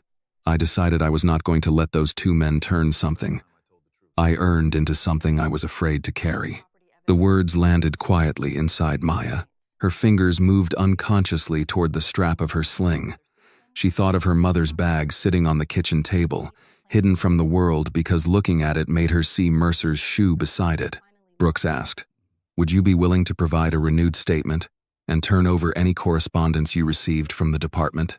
Malcolm studied her. What has changed since the first time I told the truth? Brooks did not offer false comfort. This time we have video of them doing something similar to another citizen. We have a missing property record, and we have a reason to believe complaints may have been buried. Malcolm looked at Maya. Because they did it to you. Maya met his eyes. Yes, and I hate that it took that. He considered her for a long moment, then nodded. I kept everything, he said. My daughter told me never to throw away proof when somebody with a badge says your memory is wrong. From a leather folder beside him, he removed several folded documents. Brooks's eyebrows rose. You brought these with you today? When a captain from Internal Affairs calls after more than a year of silence, a man learns not to come empty-handed. Brooks accepted the papers. Maya noticed a property return form on top. At the bottom was Mercer's signature, but the supervisor approval line bore another name, Deputy Chief Harold Vance. Brooks saw it at the same moment. Mr. Green, did you ever speak directly with Deputy Chief Vance? Malcolm's expression turned bitter. Only once. He called me after I complained. He told me Mercer was a young officer, learning to make judgment calls in a difficult climate. Said I ought to understand that, as a veteran. Maya leaned forward. He asked you to drop the complaint? He asked me whether ruining a young man's career would make me feel better about one uncomfortable afternoon. Malcolm's voice hardened. I spent 28 years being told honor means accountability. That man tried to sell me silence as patriotism. Brooks carefully placed the document into a clear evidence sleeve from her bag. Maya asked, would you say that again? On record? Malcolm looked at her sling once more. Then he lifted his coffee mug, not in celebration, but in decision. I should have said it louder the first time. They left the diner nearly an hour later with copies of his documents and permission to arrange a formal interview. As Brooks unlocked the sedan, Maya remained on the sidewalk. I want my mother's bag repaired, she said suddenly. Brooks paused. All right, I do not mean erased. I do not want the scrape hidden as if it never happened. Maya looked through the diner window, where Malcolm was fastening the cuff of his sleeve over the watch he had chosen to wear again. I just do not want to be afraid to carry it. Brooks gave her a quiet, understanding look. Then carry it, when you are ready. Her phone rang before they could get into the car. She answered, listened, and immediately pulled a notepad from her bag. Spell that name, she said. Maya watched the careful control in her face. When Brooks ended the call, she did not move for a moment. What now? Maya asked. An analyst checked archived complaint indexes against current department records. There are 11 more cases involving Mercer or Lawson that were removed from active review. 11? 6 carry property allegations. 4 involve people over 50. 9 complainants are black. Brooks held up Malcolm's document in its clear sleeve. And every one of those case closures was approved somewhere along the chain commanded by Harold Vance. Maya looked back through the diner window once more. Malcolm was sitting alone now, one hand around his coffee mug, the silver watch visible on his wrist beneath the diner lights. Cynthia had lost money meant for her daughter. Malcolm had almost lost the meaning of a gift earned over a lifetime. Maya knew then that the scraped handbag on her kitchen table was no longer only a reminder of what had been done to her. It was a reason to keep going. "Find the others," she said. Brooks opened the driver's door. "That is exactly what we are going to do." By late afternoon, Captain Brooks had turned one of the smaller internal affairs conference rooms into a wall of names. 11 complaint files lay open across the long table, each marked with colored tabs: blue for property taken, yellow for unnecessary force, red for missing records or altered summaries. At the center of them all sat a single sheet listing the signatures that had approved case closures. Harold Vance's name appeared again and again. Maya stood beside the window with her sling resting against her body. The office overlooked downtown Atlanta, but she barely noticed the traffic below. Her attention remained on the people reduced to folders and dates: Cynthia Harris, Malcolm Green, Denise Parker, 8 others she had not met yet. Brooks closed one file and looked toward her. "You have already done more than anyone could reasonably ask of you today." Maya shook her head. "Who is Denise Parker?" Brooks glanced at the tab. 68. Widow. Retired school librarian. Her complaint says Lawson detained her outside Riverton 18 months ago after questioning the authenticity of a handbag. No property recorded as seized. Maya's hand moved instinctively toward the faint ache in her shoulder. "Did she get the bag back?" "The report says she left with all personal belongings." "That is not what I asked." Brooks studied her, then picked up the telephone. "Let me call her first." Denise Parker agreed to meet at New Promise Baptist Church, where she helped arrange flowers for Sunday services. When Maya and Brooks arrived, the building was quiet except for the soft hum of a vacuum cleaner somewhere down the hall. The fellowship room smelled of coffee, lemon polish, and fresh lilies. Denise sat at a round table beneath a bulletin board, covered in photographs of church picnics and senior bus trips. She wore a lavender cardigan buttoned neatly over a white blouse. Her silver hair framed a face that looked gentle until she saw Brooks's badge. "I told the other officer everything already," Denise said. "A year and a half ago." "I understand," Brooks replied. "We are reviewing what happened because new evidence has emerged." Denise's gaze shifted to Maya. She recognized her at once. "Oh, baby," she said, pressing a hand to her chest. "You are the young woman from that mall video." Maya nodded. "Yes, ma'am." Denise looked at the sling, then motioned for them to sit. "I watched it once. I could not watch it again." "Why not?" Maya asked softly. Denise folded her hands on the table. Her wedding band remained on her finger, though the skin around it had loosened with age. "Because I knew how that floor felt, even though they did not put me on it." Brooks took out her notebook but left it closed. "Would you tell us what happened?" Denise gave a tired sigh. "My husband, Frank, bought me a handbag for our 40th anniversary. He saved for it without telling me, said I had spent my whole life carrying school papers, grocery lists, and everybody else's problems in cheap purses. So once in my life, I ought to carry something beautiful." Maya felt her throat tighten. "Frank died 8 months later," Denise continued. "Heart attack. Sudden. After that, I used the bag only on days when I wanted to feel him close to me." She reached for the coffee in front of her, but did not drink. "One Saturday, I went to Riverton to buy my granddaughter a birthday present. Officer Lawson stopped me outside a store and asked whether the bag was mine. I thought he was being polite at first. Then he asked for a receipt." Mercer's voice echoed in Maya's memory. "A girl dressed like you doesn't walk into this mall with a Birkin bag." Denise gave a small, wounded laugh. "I told him I did not carry receipts for gifts my husband bought while he was still alive. He said expensive counterfeit goods were common, and a woman my age should know better than to carry something she could not explain." Brooks's pen was moving now. "Was Mercer present?" "He arrived after Lawson called him. The younger one told me to empty the bag on the hood of my car. My wallet, my church keys, my medication, a letter Frank had written me before he died. Everything spread out where strangers could see. Maya clenched her uninjured hand beneath the table. "Did they take anything?" Brooks asked. Denise looked down. "Not permanently. They held the bag for nearly 2 hours while I sat in my car crying. Then Lawson brought it back and said they had decided not to pursue the matter." Her voice lowered. "As if I ought to be grateful. Did you file a complaint?" "My pastor helped me." Denise's eyes flicked toward the hallway. A man from the department called later. He said the officers had been trying to protect stores from theft, and perhaps I had misunderstood their tone. He asked whether I really wanted to damage 2 careers over an embarrassing afternoon. Maya leaned forward. "Do you remember his name?" Denise reached into her cardigan pocket and removed a folded church bulletin. From inside it, she took a business card she had kept all this time. "I kept it because Frank always told me never to throw away the name of someone who tried to make me doubt myself." She placed the card on the table. "Deputy Chief Harold Vance." Brooks took a careful breath. "Mrs. Parker, may I enter this into evidence?" Denise nodded. "Please do." Maya glanced around the fellowship room.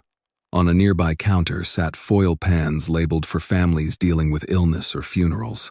A handwritten sign-up sheet requested volunteers to deliver meals to an elderly church member recovering from surgery. Denise belonged to the kind of community that quietly carried people through grief. Still, when men with badges made her feel small, she had been left to carry that shame alone. "Do you still have the bag?" Maya asked. Denise's lips pressed together. "It is in its box in my closet. I have not carried it since." Maya took a slow breath. "My mother left me a bag. It was beside me when those officers threw me down. One corner was scraped on the floor." She paused. "Yesterday I thought I would never carry it again." Denise's eyes softened. "But I met Mr. Green this afternoon," Maya said. "They questioned him over a watch he earned after 28 years in the Army. He told me he finally began wearing it again because he would not let them make him ashamed of something meaningful." Denise looked toward the lilies arranged in vases beside the window. "Your husband gave you that bag because he loved you," Maya said. "Those officers do not deserve the power to rewrite what it means." Denise was quiet for so long that Maya wondered whether she had said too much. Then the older woman reached across the table and covered Maya's hand. "You sound like your mother raised you right." "She did." Denise nodded once. "Then I will give my statement again. And next Sunday, I believe I will carry Frank's bag to church." On the drive back to headquarters, Brooks placed Denise's business card in an evidence sleeve. 3 victims, Maya said. 3 times Vance stepped in after the fact. Brooks's phone rang before she could answer. She listened, her expression sharpening. "Understood. Do not approach him yet." When she ended the call, Maya turned toward her. "What happened?" "Vance just accessed the archived complaint system from his office," Brooks said. "He searched your case, Cynthia's case, Malcolm's case, and Denise's case. Within the last hour, Maya felt the weight of the moment settle between them. He knows we found them." Brooks gripped the steering wheel and turned the sedan toward headquarters. "Yes," she said. "And now we find out what a guilty man does when the people he buried begin speaking together." Captain Brooks drove faster than before. Though she never made the sedan feel reckless, her hands stayed firm on the wheel, and her eyes moved between the road and the rearview mirror as downtown Atlanta rose ahead of them in glass and concrete.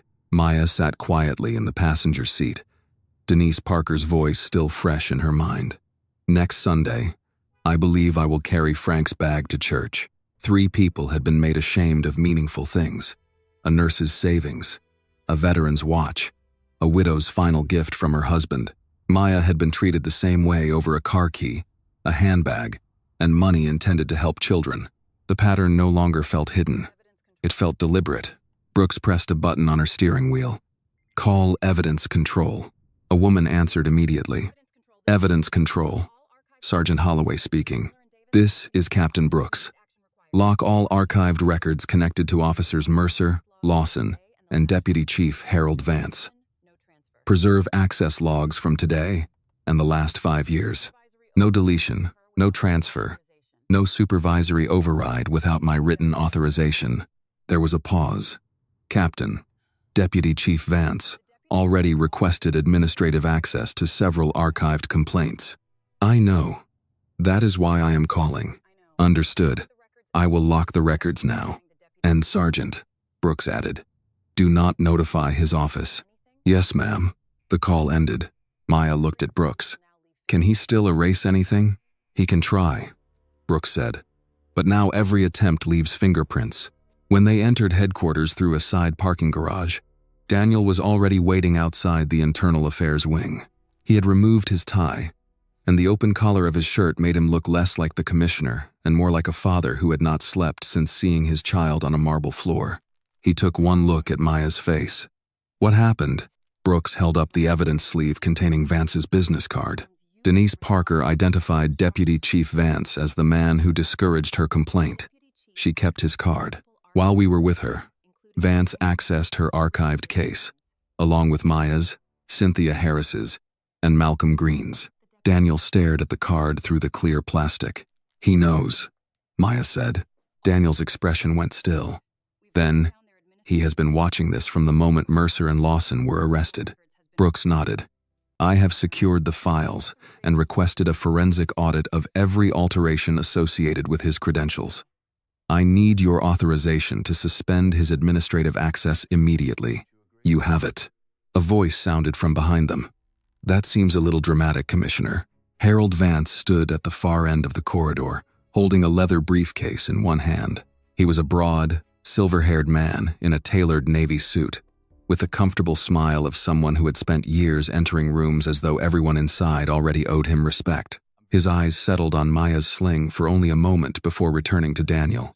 I heard about what happened to your daughter, Vance said. Awful business. I intended to call, but I assumed you had enough people hovering around the family.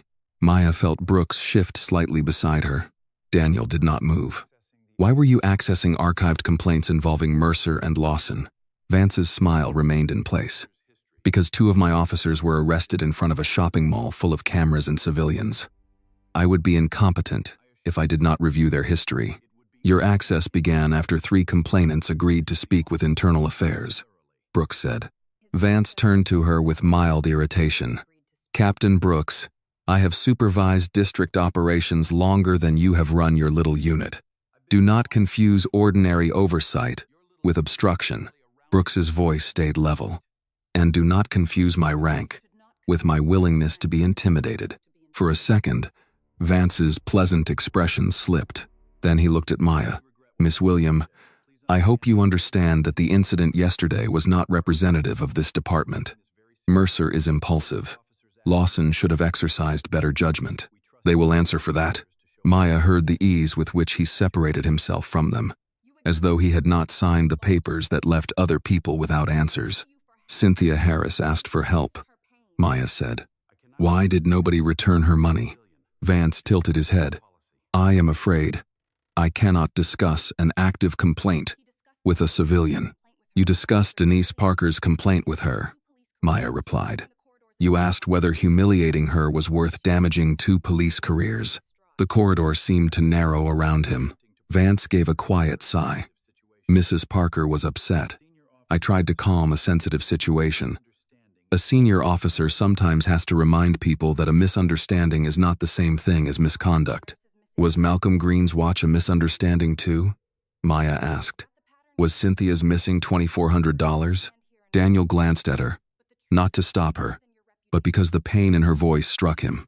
Vance's smile disappeared completely. Daniel, this is exactly why family members should not wander through active investigations. Your daughter is hurt and angry, understandably so, but she is beginning to believe every unpleasant encounter is a conspiracy. Daniel stepped forward.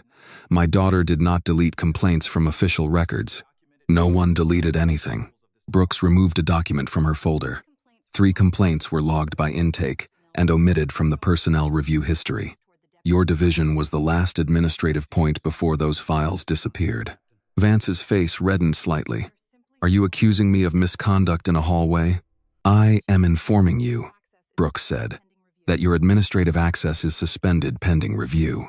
Please surrender your department, phone, security credentials, and any documents in that briefcase relevant to the Riverton district. Vance gave a short laugh. You have no cause to seize my personal property. Then open it voluntarily, Brooks replied. His hand tightened around the briefcase handle. Maya noticed it. So did Daniel. "Harold," Daniel said quietly. "Give her the briefcase." Something hardened in Vance's eyes. "After 22 years, this is how you treat me? Because your daughter had one bad afternoon?" Maya felt those words land in the corridor like a slap. One bad afternoon. Cynthia losing the money for her daughter's safe apartment. Malcolm pushed against a hot truck hood. Denise opening her dead husband's letter in public beneath a policeman's suspicion. Jordan shaking on a porch because he was afraid to tell the truth. Daniel's voice dropped. "My daughter was assaulted by officers under my command. But this is not only about Maya anymore. And you know it." "Not." Vance looked from Daniel to Brooks, then back to Maya. The warmth he had worn like a mask was gone now. "You are going to tear apart your father's department for people who will never thank you," he told her. Maya met his stare. "People should not have to thank us for believing they were robbed." For the first time, Vance had no answer. Brooks signaled to two investigators emerging from the Internal Affairs office. "Deputy Chief Vance, you are ordered not to leave headquarters while this administrative and criminal inquiry is pending. Hand over your credentials and your department-issued phone." Vance slowly unclipped his identification card and placed it in Brooks's outstretched hand.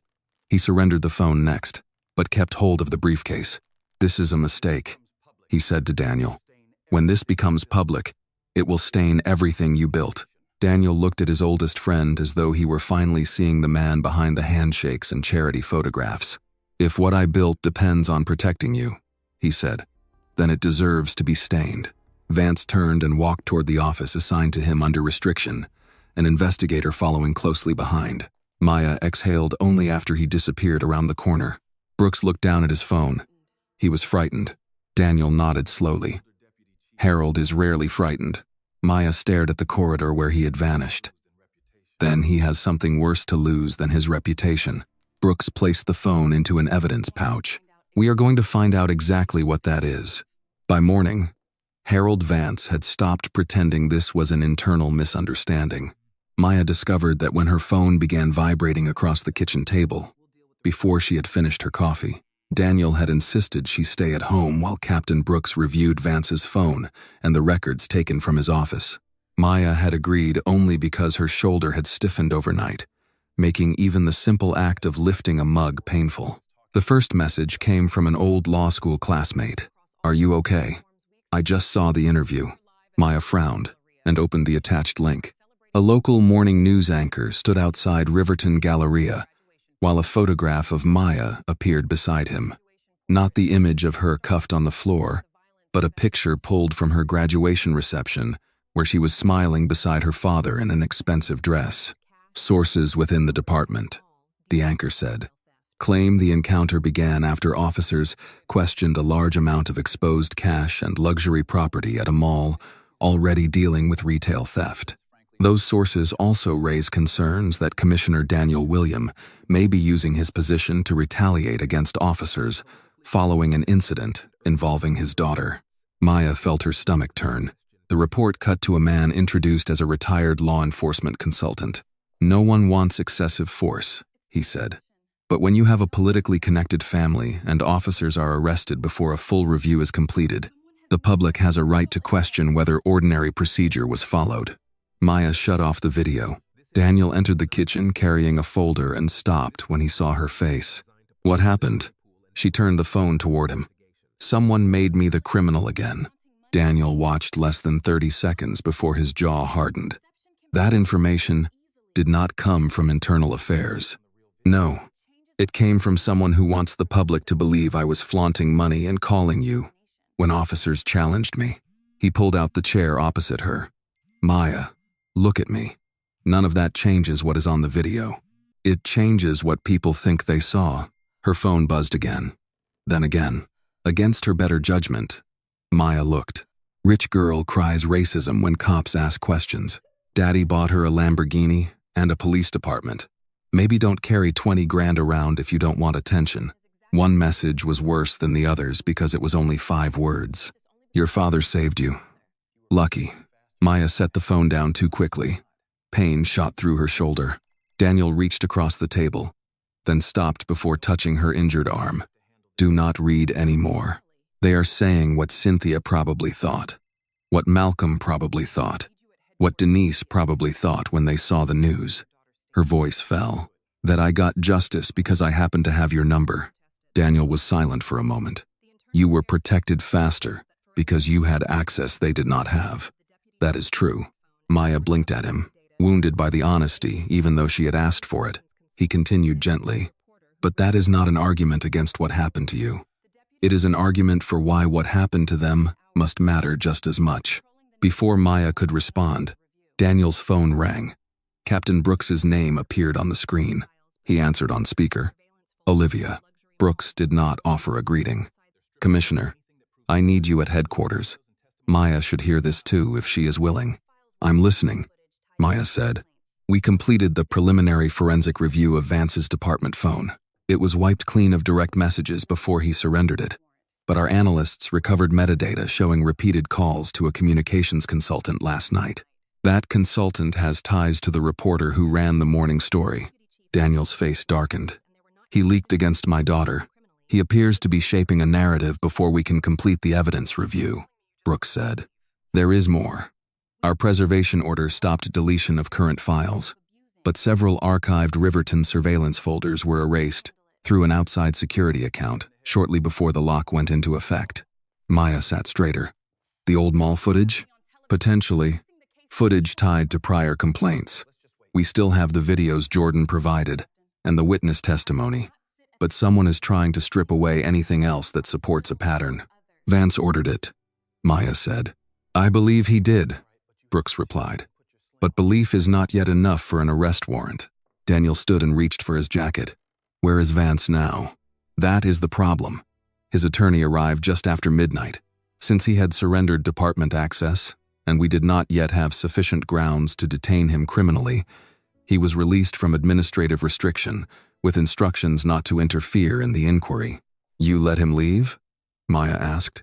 Brooks's answer carried quiet frustration. I followed the law. The same law we are accusing him of abusing. Maya knew Brooks was right. That did not make it easier to hear. Daniel turned toward her. You stay here. I will call after I meet with Brooks. No. Maya. He is talking about me on television. He is erasing the cases of people who trusted us. I am not sitting at this table pretending I can heal while he is still hurting them. Daniel looked ready to argue, but something in her expression stopped him. Then change clothes, he said, and wear your sling. Maya rose carefully. As she passed the end of the table, her eyes landed on the cream-colored Birkin bag. The scraped corner was still visible. She had not carried it since the mall. For several seconds, she simply stared at it. Then she took it by the handle. Daniel watched without speaking. I am not ready to forgive what it reminds me of, Maya said. But I am tired of letting them decide where it belongs. Daniel nodded once. Your mother would understand that. They reached headquarters less than 40 minutes later. Captain Brooks met them in a conference room where boxes of seized files covered one wall. Jordan sat at the far end of the table with Renee Carter, the victim witness coordinator. His green work apron was gone. He wore jeans and a plain sweatshirt, and his face looked exhausted. Maya immediately knew something was wrong. Jordan? She said. He stood when he saw her. I'm okay. Renee touched his elbow gently. Tell her what happened. Jordan rubbed his palms together. My manager called this morning. He said mall security received complaints that I was harassing customers by filming them. He told me not to come in until things settle down. Maya stared at him. They suspended you for recording officers assaulting me? He said it was not about that. Jordan gave a hollow laugh. But everybody knows it is. Brooks placed a hand on a file box. We are already addressing the employment retaliation. But Jordan also received this outside his grandmother's apartment. She slid a photograph across the table. It showed a folded note beneath a windshield wiper. Videos get lost. Jobs get lost. People get hurt. Maya's breath caught. Did anyone touch you? Jordan shook his head. No, but my grandmother saw the note before I could hide it. She keeps asking if I'm in danger. Daniel closed his eyes briefly, as though containing something violent inside himself. Brooks's phone rang. She listened, and the color left her expression. Where? She demanded. Is he conscious? Everyone in the room went silent. When she hung up, Maya felt Daniel move closer to her. Brooks looked at Jordan. Your manager was attacked in the employee parking deck 20 minutes ago. Someone took the security access badge he used for archived camera storage. Jordan sank slowly back into his chair. Maya gripped her mother's bag until the leather pressed into her palm. Brooks continued. And Vance's home is empty. His car was seen leaving the city less than an hour ago. Daniel's voice was flat. He is running with whatever he could not erase. Maya looked at the file boxes, at Jordan's frightened face, and at the bag she had chosen to carry again. No, she said. He is running because he finally knows people are no longer afraid to speak. Brooks reached for her phone again. Then we make sure he does not get far. Captain Brooks began issuing orders before anyone in the conference room had time to absorb what she had said. Get traffic cameras on Vance's vehicle. Notify State Patrol that he is wanted for questioning in an active obstruction investigation, but no public alert yet. I do not want him frightened into destroying whatever he took. She turned to Renee Carter. Stay with Jordan. Arrange protection for him and his grandmother tonight. Jordan looked up sharply. My grandmother is going to be terrified. Renee pulled a chair closer to him. Then we explain everything to her, and we make sure she is not alone. Maya saw his hands shaking beneath the table. Only hours ago, Jordan had been a young man working a juice counter, saving for school, and trying to stay unnoticed. Now someone had threatened his family because he had held up a phone when everyone else might have looked away. She reached across the table with her good hand. Jordan, listen to me. None of this is your fault. He swallowed. My manager is in the hospital because of a video I had. He is in the hospital because someone chose violence to protect a lie, Maya said. That choice belongs to them, not you. Daniel stood beside Brooks, reading a message on her tablet. Do we know what Vance took from his home? Not yet, Brooks said. But his office inventory is incomplete. One locked evidence box is missing, and an administrative drive connected to the Riverton complaints cannot be located. Maya looked from Brooks to her father. Why would he go back to Riverton? Brooks paused. What makes you think he is going there? The stolen access badge belonged to the manager who controlled archived mall cameras, Maya said. If Vance already erased footage from outside, maybe something physical is still stored at the mall. A backup drive, paper logs, original incident reports. Daniel's eyes narrowed. Or cash and property that never entered evidence. Brooks's phone buzzed. She read the message and immediately turned the screen toward Daniel. A traffic camera still showed Vance's dark SUV at an intersection heading north. The timestamp was less than 10 minutes old. Brooks zoomed in on the route. He is not leaving Atlanta. He is heading toward Riverton. Daniel looked at Maya. You are not going there. She drew a careful breath. Her shoulder hurt. Her wrist was still marked from the cuff. The Birkin bag hanging from her good arm felt heavier than it should have. I am not asking to join an arrest team, she said. But if he has the victim's records or property, I may be able to identify what connects to the complaints. And if he tries to talk his way out of this, he already knows I am part of what he is running from. That is exactly why I do not want you near him. Dad, he already put my face on television. He already tried to make me ashamed of what happened. Staying here does not make me safe. It only keeps me out of the room where the truth is finally catching up with him. Daniel looked away, jaw tight. Brooks spoke before he could answer. She stays behind the controlled perimeter, with an investigator beside her at all times. She does not approach Vance, and she follows my direction immediately. Daniel let out a slow breath. Olivia, she is an adult, Commissioner, and she is right that she may be useful if we recover victim-related property. Maya met her father's eyes. I will be careful. His expression softened, but fear remained in it. That is what every parent asks for when careful is no longer enough. Within minutes, Brooks's sedan pulled out of headquarters with Maya in the passenger seat. Daniel followed in another department vehicle with 2 senior investigators. No sirens were used. No lights flashed. Brooks wanted Vance to believe he still had time. Atlanta passed outside the window beneath a darkening sky. The late-day traffic crawled through intersections, brake lights glowing red in long lines. Maya rested her injured arm against her body and kept her mother's bag on her lap. Brooks glanced at it once. You brought it. Maya ran her thumb lightly across the repaired seam that had not yet been repaired, only cleaned. The scrape remained visible. "I almost left it at home," she said. "Then I realized hiding it would feel like agreeing with them." Brooks nodded. "My first year in uniform, an older officer told me not to wear pearl earrings on duty because people would think I was trying to look above my place." Maya turned toward her. "I stopped wearing them for almost 20 years, Brooks said. "When I made captain, I bought myself a pair and wore them to the promotion ceremony. Sometimes it takes us too long to understand that dignity is not something other people get to ration out." Maya looked at the bag again. "Do you ever stop being angry?" "No," Brooks said. "You learn to give the anger a job." Her department radio cracked to life. "Captain Brooks, subject vehicle located entering Riverton Galleria underground garage, lower west ramp. Vehicle has not exited. Mall security has been advised to remain discreet." Brooks pressed the transmit button. "No engagement until my team is in position. Assume he may be armed and may attempt evidence destruction." The familiar glass walls of Riverton appeared ahead. Maya felt her breathing tighten. The entrance looked ordinary. Valet podium, flower planters, shoppers carrying bags, a couple waiting for a rideshare. Yet her body recognized the place before her mind could reassure it. Her shoulder pulsed. Her wrist burned with a remembered pressure. Brooks noticed. "You do not have to go inside," she said. Maya stared through the windshield at the shining doors. He should not get to make this place his forever. They entered through a service corridor rather than the main atrium. A mall security supervisor met them near an employee elevator, his face pale. "Captain, I checked the lower garage cameras after your call." Deputy Chief Vance parked by the storage offices. He used Mr. Delaney's access badge to enter the security archive room. "Is he still inside?" "I cannot tell. That camera feed went dark 30 seconds after he entered."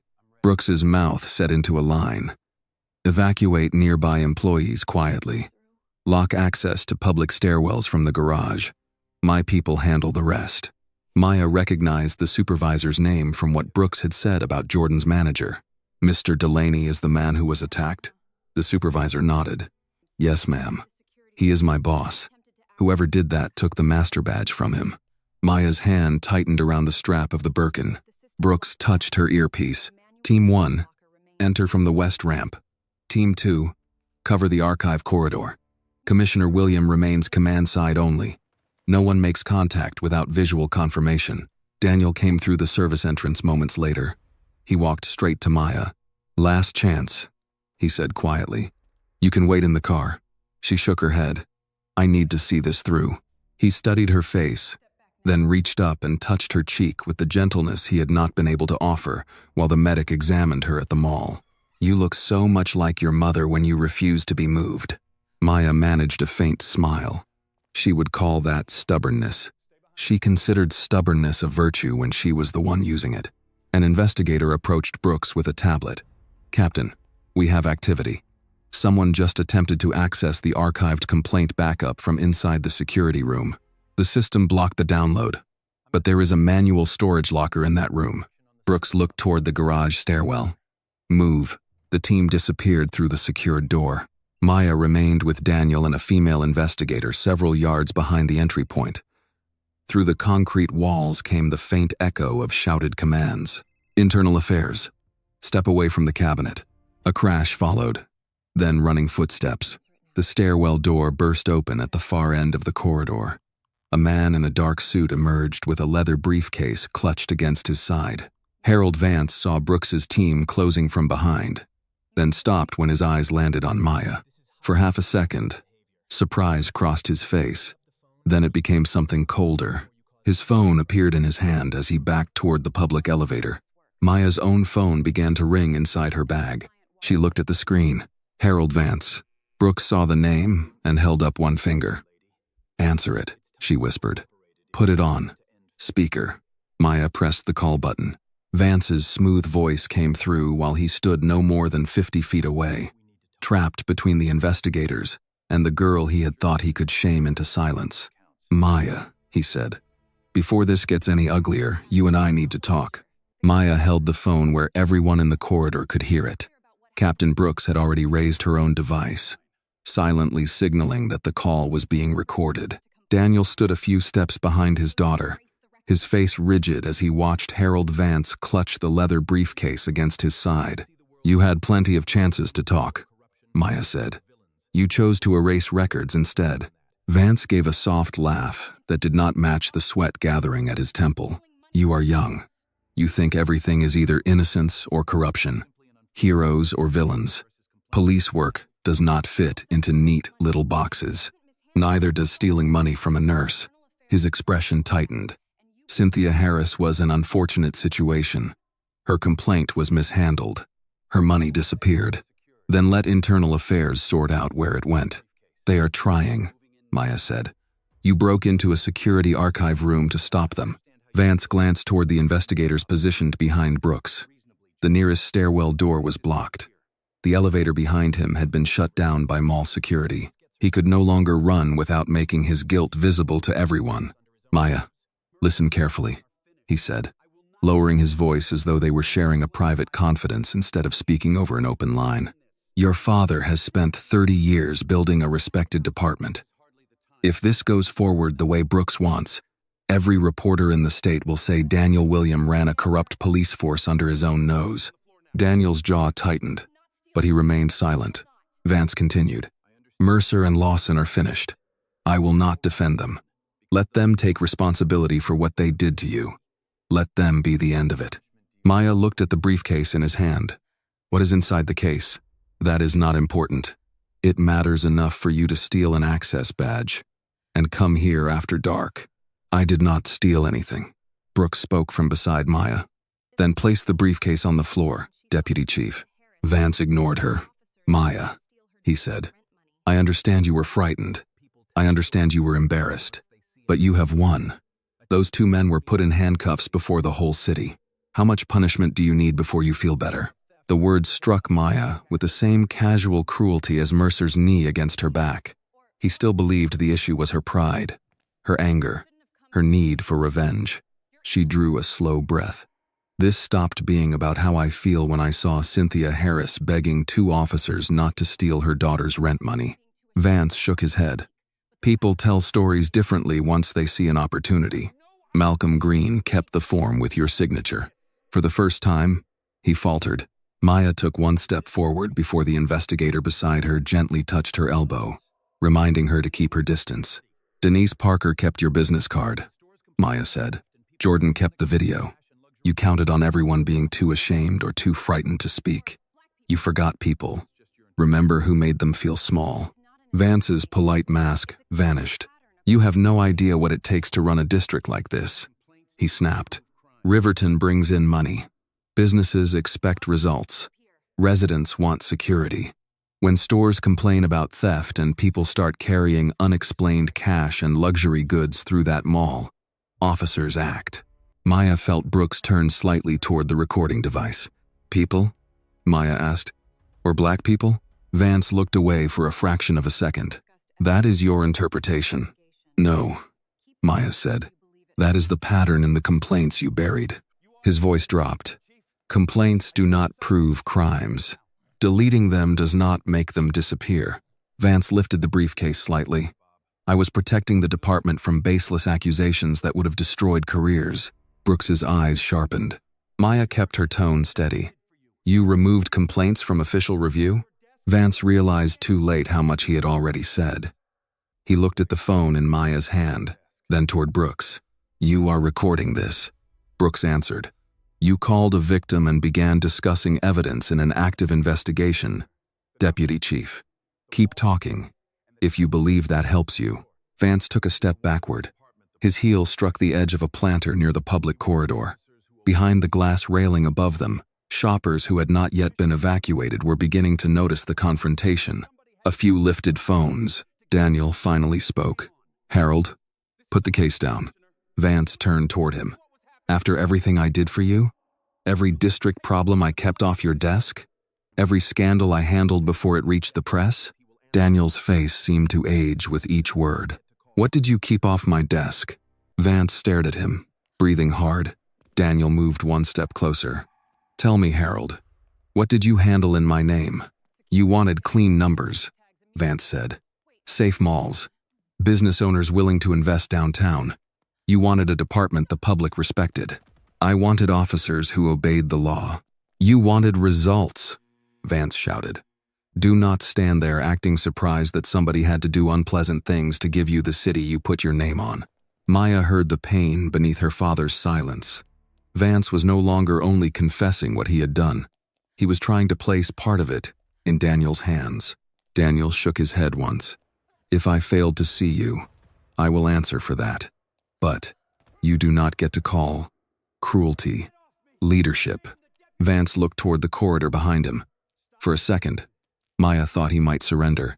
Instead, he threw the briefcase across the marble toward Brooks and ran. The case struck the floor, snapped open, and spilled its contents across the tiles. Envelopes of cash, complaint files, property tags, a portable hard drive, and a woman's folded receipt from a handbag store. Stop, Brooks shouted.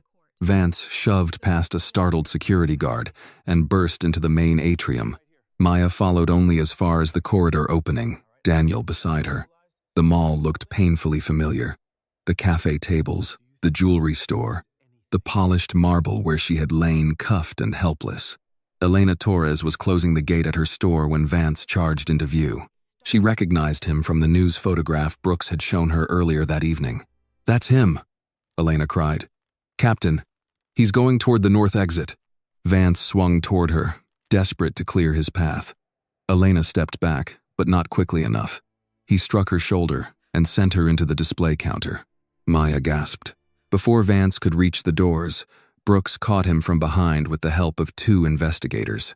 He fought wildly, his shoes sliding across the same marble where Mercer had thrown Maya down. Get off me, he yelled. I am a deputy chief. Brooks forced one arm behind his back. Not anymore. The handcuffs closed around his wrists with a clean metallic click. The atrium went silent again. Vance lay face down only a few feet from the table, where Maya had been accused of stealing her own belongings. Brooks rose and read him his rights, while another investigator recovered the scattered records and money.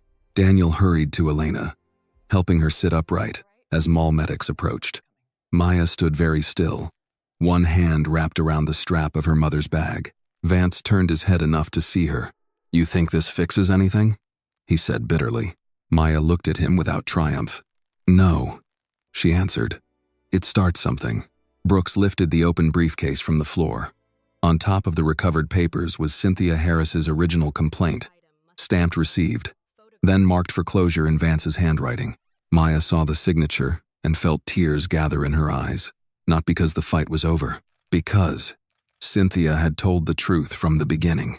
Daniel came to stand beside his daughter. He looked at the papers, then at Vance being pulled to his feet. I trusted him, he said quietly. Maya slipped her hand into her father's. Then make trusting the victims matter more. Daniel closed his fingers around hers. Across the atrium, Brooks handed the briefcase to an evidence officer and gave an order for every document to be photographed, sealed, and logged. This time, nothing would disappear. 3 months after Harold Vance was led across the marble floor in handcuffs, Maya William entered a federal hearing room in downtown Atlanta with her father at her side. She no longer wore a sling. The bruises on her shoulder had faded, and the raw marks around her wrist were gone. Yet when a deputy at the entrance asked her to place her handbag on the security belt, her hand tightened briefly around its handle. It was her mother's cream-colored Birkin bag. The scrape on one corner had been cleaned and softened, but Maya had chosen not to have it completely removed. She did not want damage to be the only thing she remembered, but she no longer wanted healing to mean pretending it had never happened.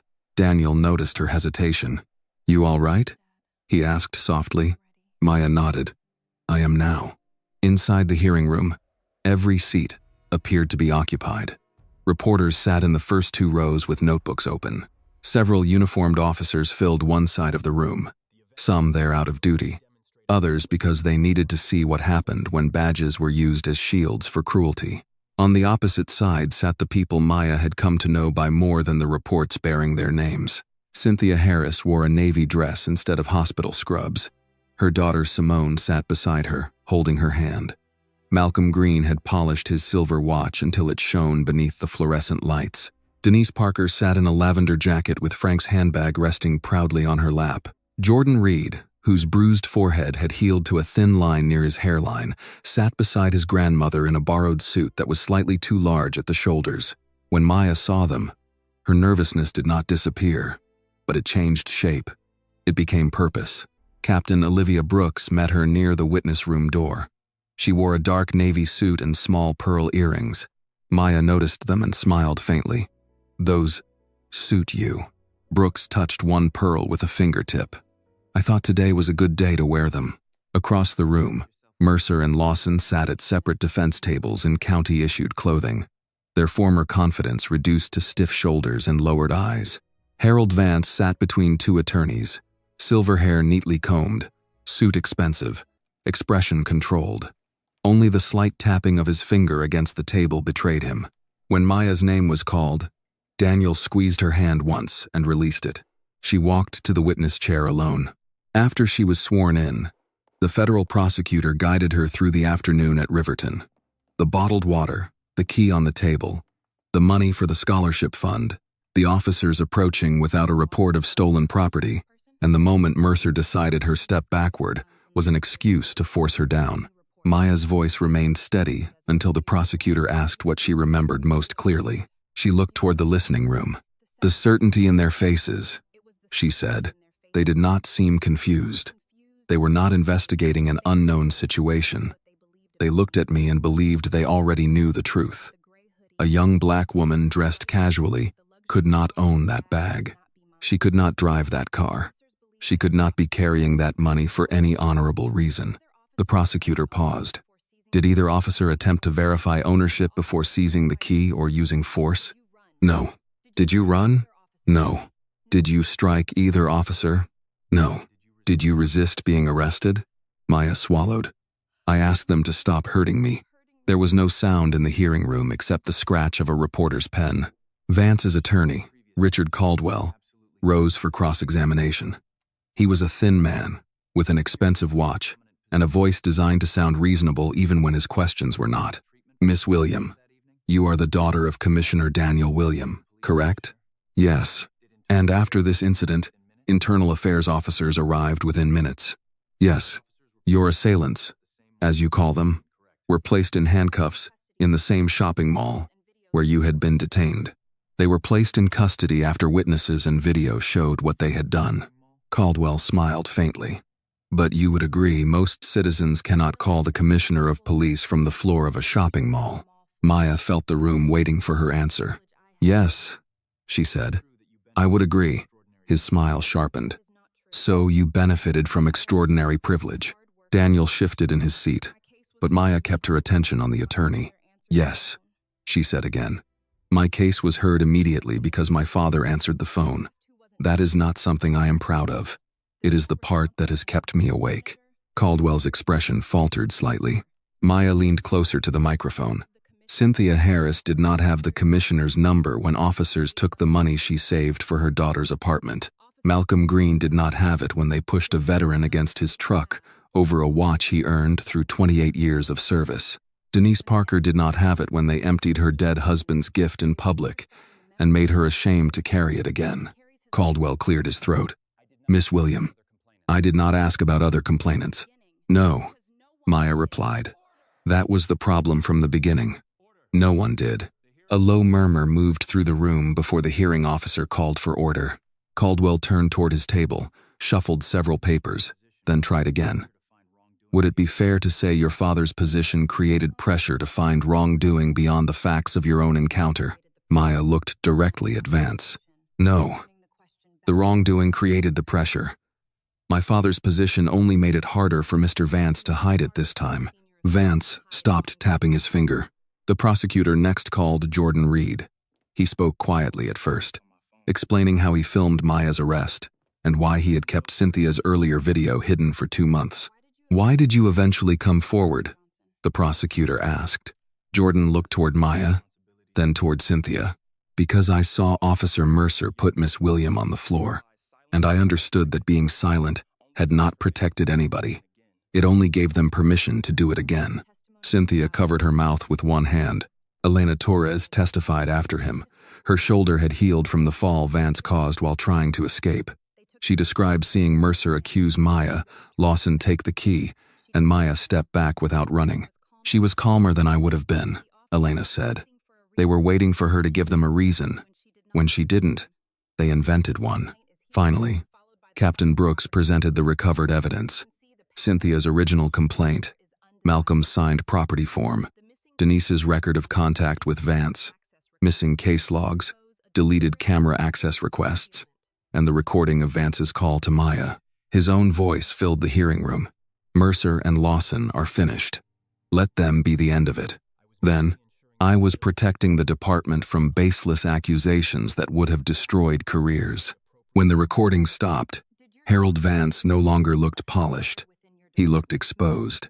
Daniel William took the stand last. The prosecutor asked whether he believed his daughter's case revealed a failure within his department. Daniel did not hesitate. Yes. Do you consider yourself responsible? I did not order these acts. I did not know they were occurring. But leadership is not only taking credit for what works, it is accepting responsibility for what was allowed to rot, unseen. He looked toward Cynthia, Malcolm, Denise, and Jordan. My department failed these people. My duty now is not to protect its image. My duty is to make certain their truth becomes part of its record and its reform. Weeks later, the sentences were announced. Kyle Mercer received 6 years in federal prison and a permanent prohibition from law enforcement service. Brent Lawson received 10 years for civil rights violations, unlawful property seizure, falsified records, and witness intimidation. Harold Vance received 22 years for conspiracy, obstruction, evidence destruction, theft, and abuse of authority. When the judge finished reading the sentences, there was no applause. Cynthia simply closed her eyes and leaned into her daughter's shoulder. Malcolm touched the face of his watch. Denise held Frank's handbag against her lap. Jordan's grandmother wrapped both hands around his. Maya sat beside Daniel, her mother's bag resting by her feet. They believed us, Cynthia whispered from the row behind her. Maya turned and took her hand. No, she said softly. They finally listened. Outside the courthouse, reporters crowded behind a barrier, calling Maya's name. She paused only once, long enough to look at the people walking out beside her. The case against 3 men was over, but the work of returning dignity to everyone they had silenced was only beginning. 1 year later, sunlight poured through the glass roof of Riverton Galleria and settled across the marble floor in warm golden squares. Maya William paused just inside the main entrance, one hand holding the strap of her mother's cream-colored Birkin bag, the other holding the key to her pearl-white Lamborghini. She wore a soft gray tracksuit and clean white sneakers, almost identical to what she had worn the day 2 officers decided she did not belong beside beautiful things. For a moment, her body remembered before her mind could stop it. The cold floor beneath her cheek, the weight against her back, the click of a handcuff closing around her wrist. Then a voice called from across the atrium. There she is. Cynthia Harris came toward her with both arms open, dressed in a bright blue Sunday suit instead of hospital scrubs. Maya smiled and carefully accepted her embrace. You look beautiful, Maya said. Cynthia laughed. So do you, honey. And before you ask, yes, I took the afternoon off. I told the charge nurse I had somewhere important to be. Beside her stood Simone, Cynthia's daughter, holding the hand of a little boy in dress shoes who seemed more interested in the fountain than the gathering crowd. Maya, this is my grandson, Isaiah, Cynthia said proudly. Simone finally got the apartment she wanted. A better one, actually. Close to his school, and close enough that I can visit more often than she would probably like. Simone shook Maya's hand. My mother talks about you like you are family. Maya looked at Cynthia. She is family. Cynthia's eyes shone, and she quickly adjusted the collar of her jacket as if that could hide her emotion. The atrium had changed since the afternoon Maya was thrown onto its floor. Near the cafe tables stood a small stage decorated with white flowers and navy blue ribbons. Behind it hung a sign reading, The Eleanor William Dignity Fund, Legal Support, Community Advocacy, and Equal Protection for Every Citizen. Several folding tables displayed brochures explaining how people could report unlawful searches, improper property seizures, and discriminatory treatment. Volunteer attorneys spoke quietly with older couples, young parents, and mall employees who had stopped to listen. At the center of the stage stood a framed photograph of Eleanor William, smiling in a cream suit, the same Birkin bag resting over one arm. Maya touched the bag she carried and whispered, "We made it, Mom." "You certainly did." She turned to find Malcolm Green behind her. He wore a dark blazer with his veteran's pin on the lapel and the silver watch firmly fastened around his wrist. Maya smiled. "Mr. Green, that watch looks good on you." Malcolm extended his arm with quiet pride. "It keeps better time now that I stopped hiding it in a drawer." "I am glad." He glanced toward Eleanor's photograph. "Your mother would be proud of what you built here." "I hope so." "She would be," Denise Parker said, as she approached them. Denise wore a soft lavender dress and carried Frank's handbag openly on her arm. The bag was polished, elegant, and impossible to miss. Maya took it in with a warm smile. "You brought it." Denise lifted her chin. "I have carried it every Sunday since the hearing. Frank saved for that bag because he wanted me to feel treasured. I decided two men with poor character were not going to overrule my husband." Malcolm chuckled. "That is the spirit." Denise took Maya's hand. "And you, young lady, taught me that." Before Maya could answer, applause rose from near the stage. Jordan Reed had arrived with his grandmother, wearing a fitted navy suit this time, and carrying a small notebook in his breast pocket. "There is our future journalist," Maya said. Jordan grinned, still a little shy around attention. "First semester starts next month." His grandmother smiled proudly. "He has already bought more notebooks than any one human needs." "I need options," Jordan said.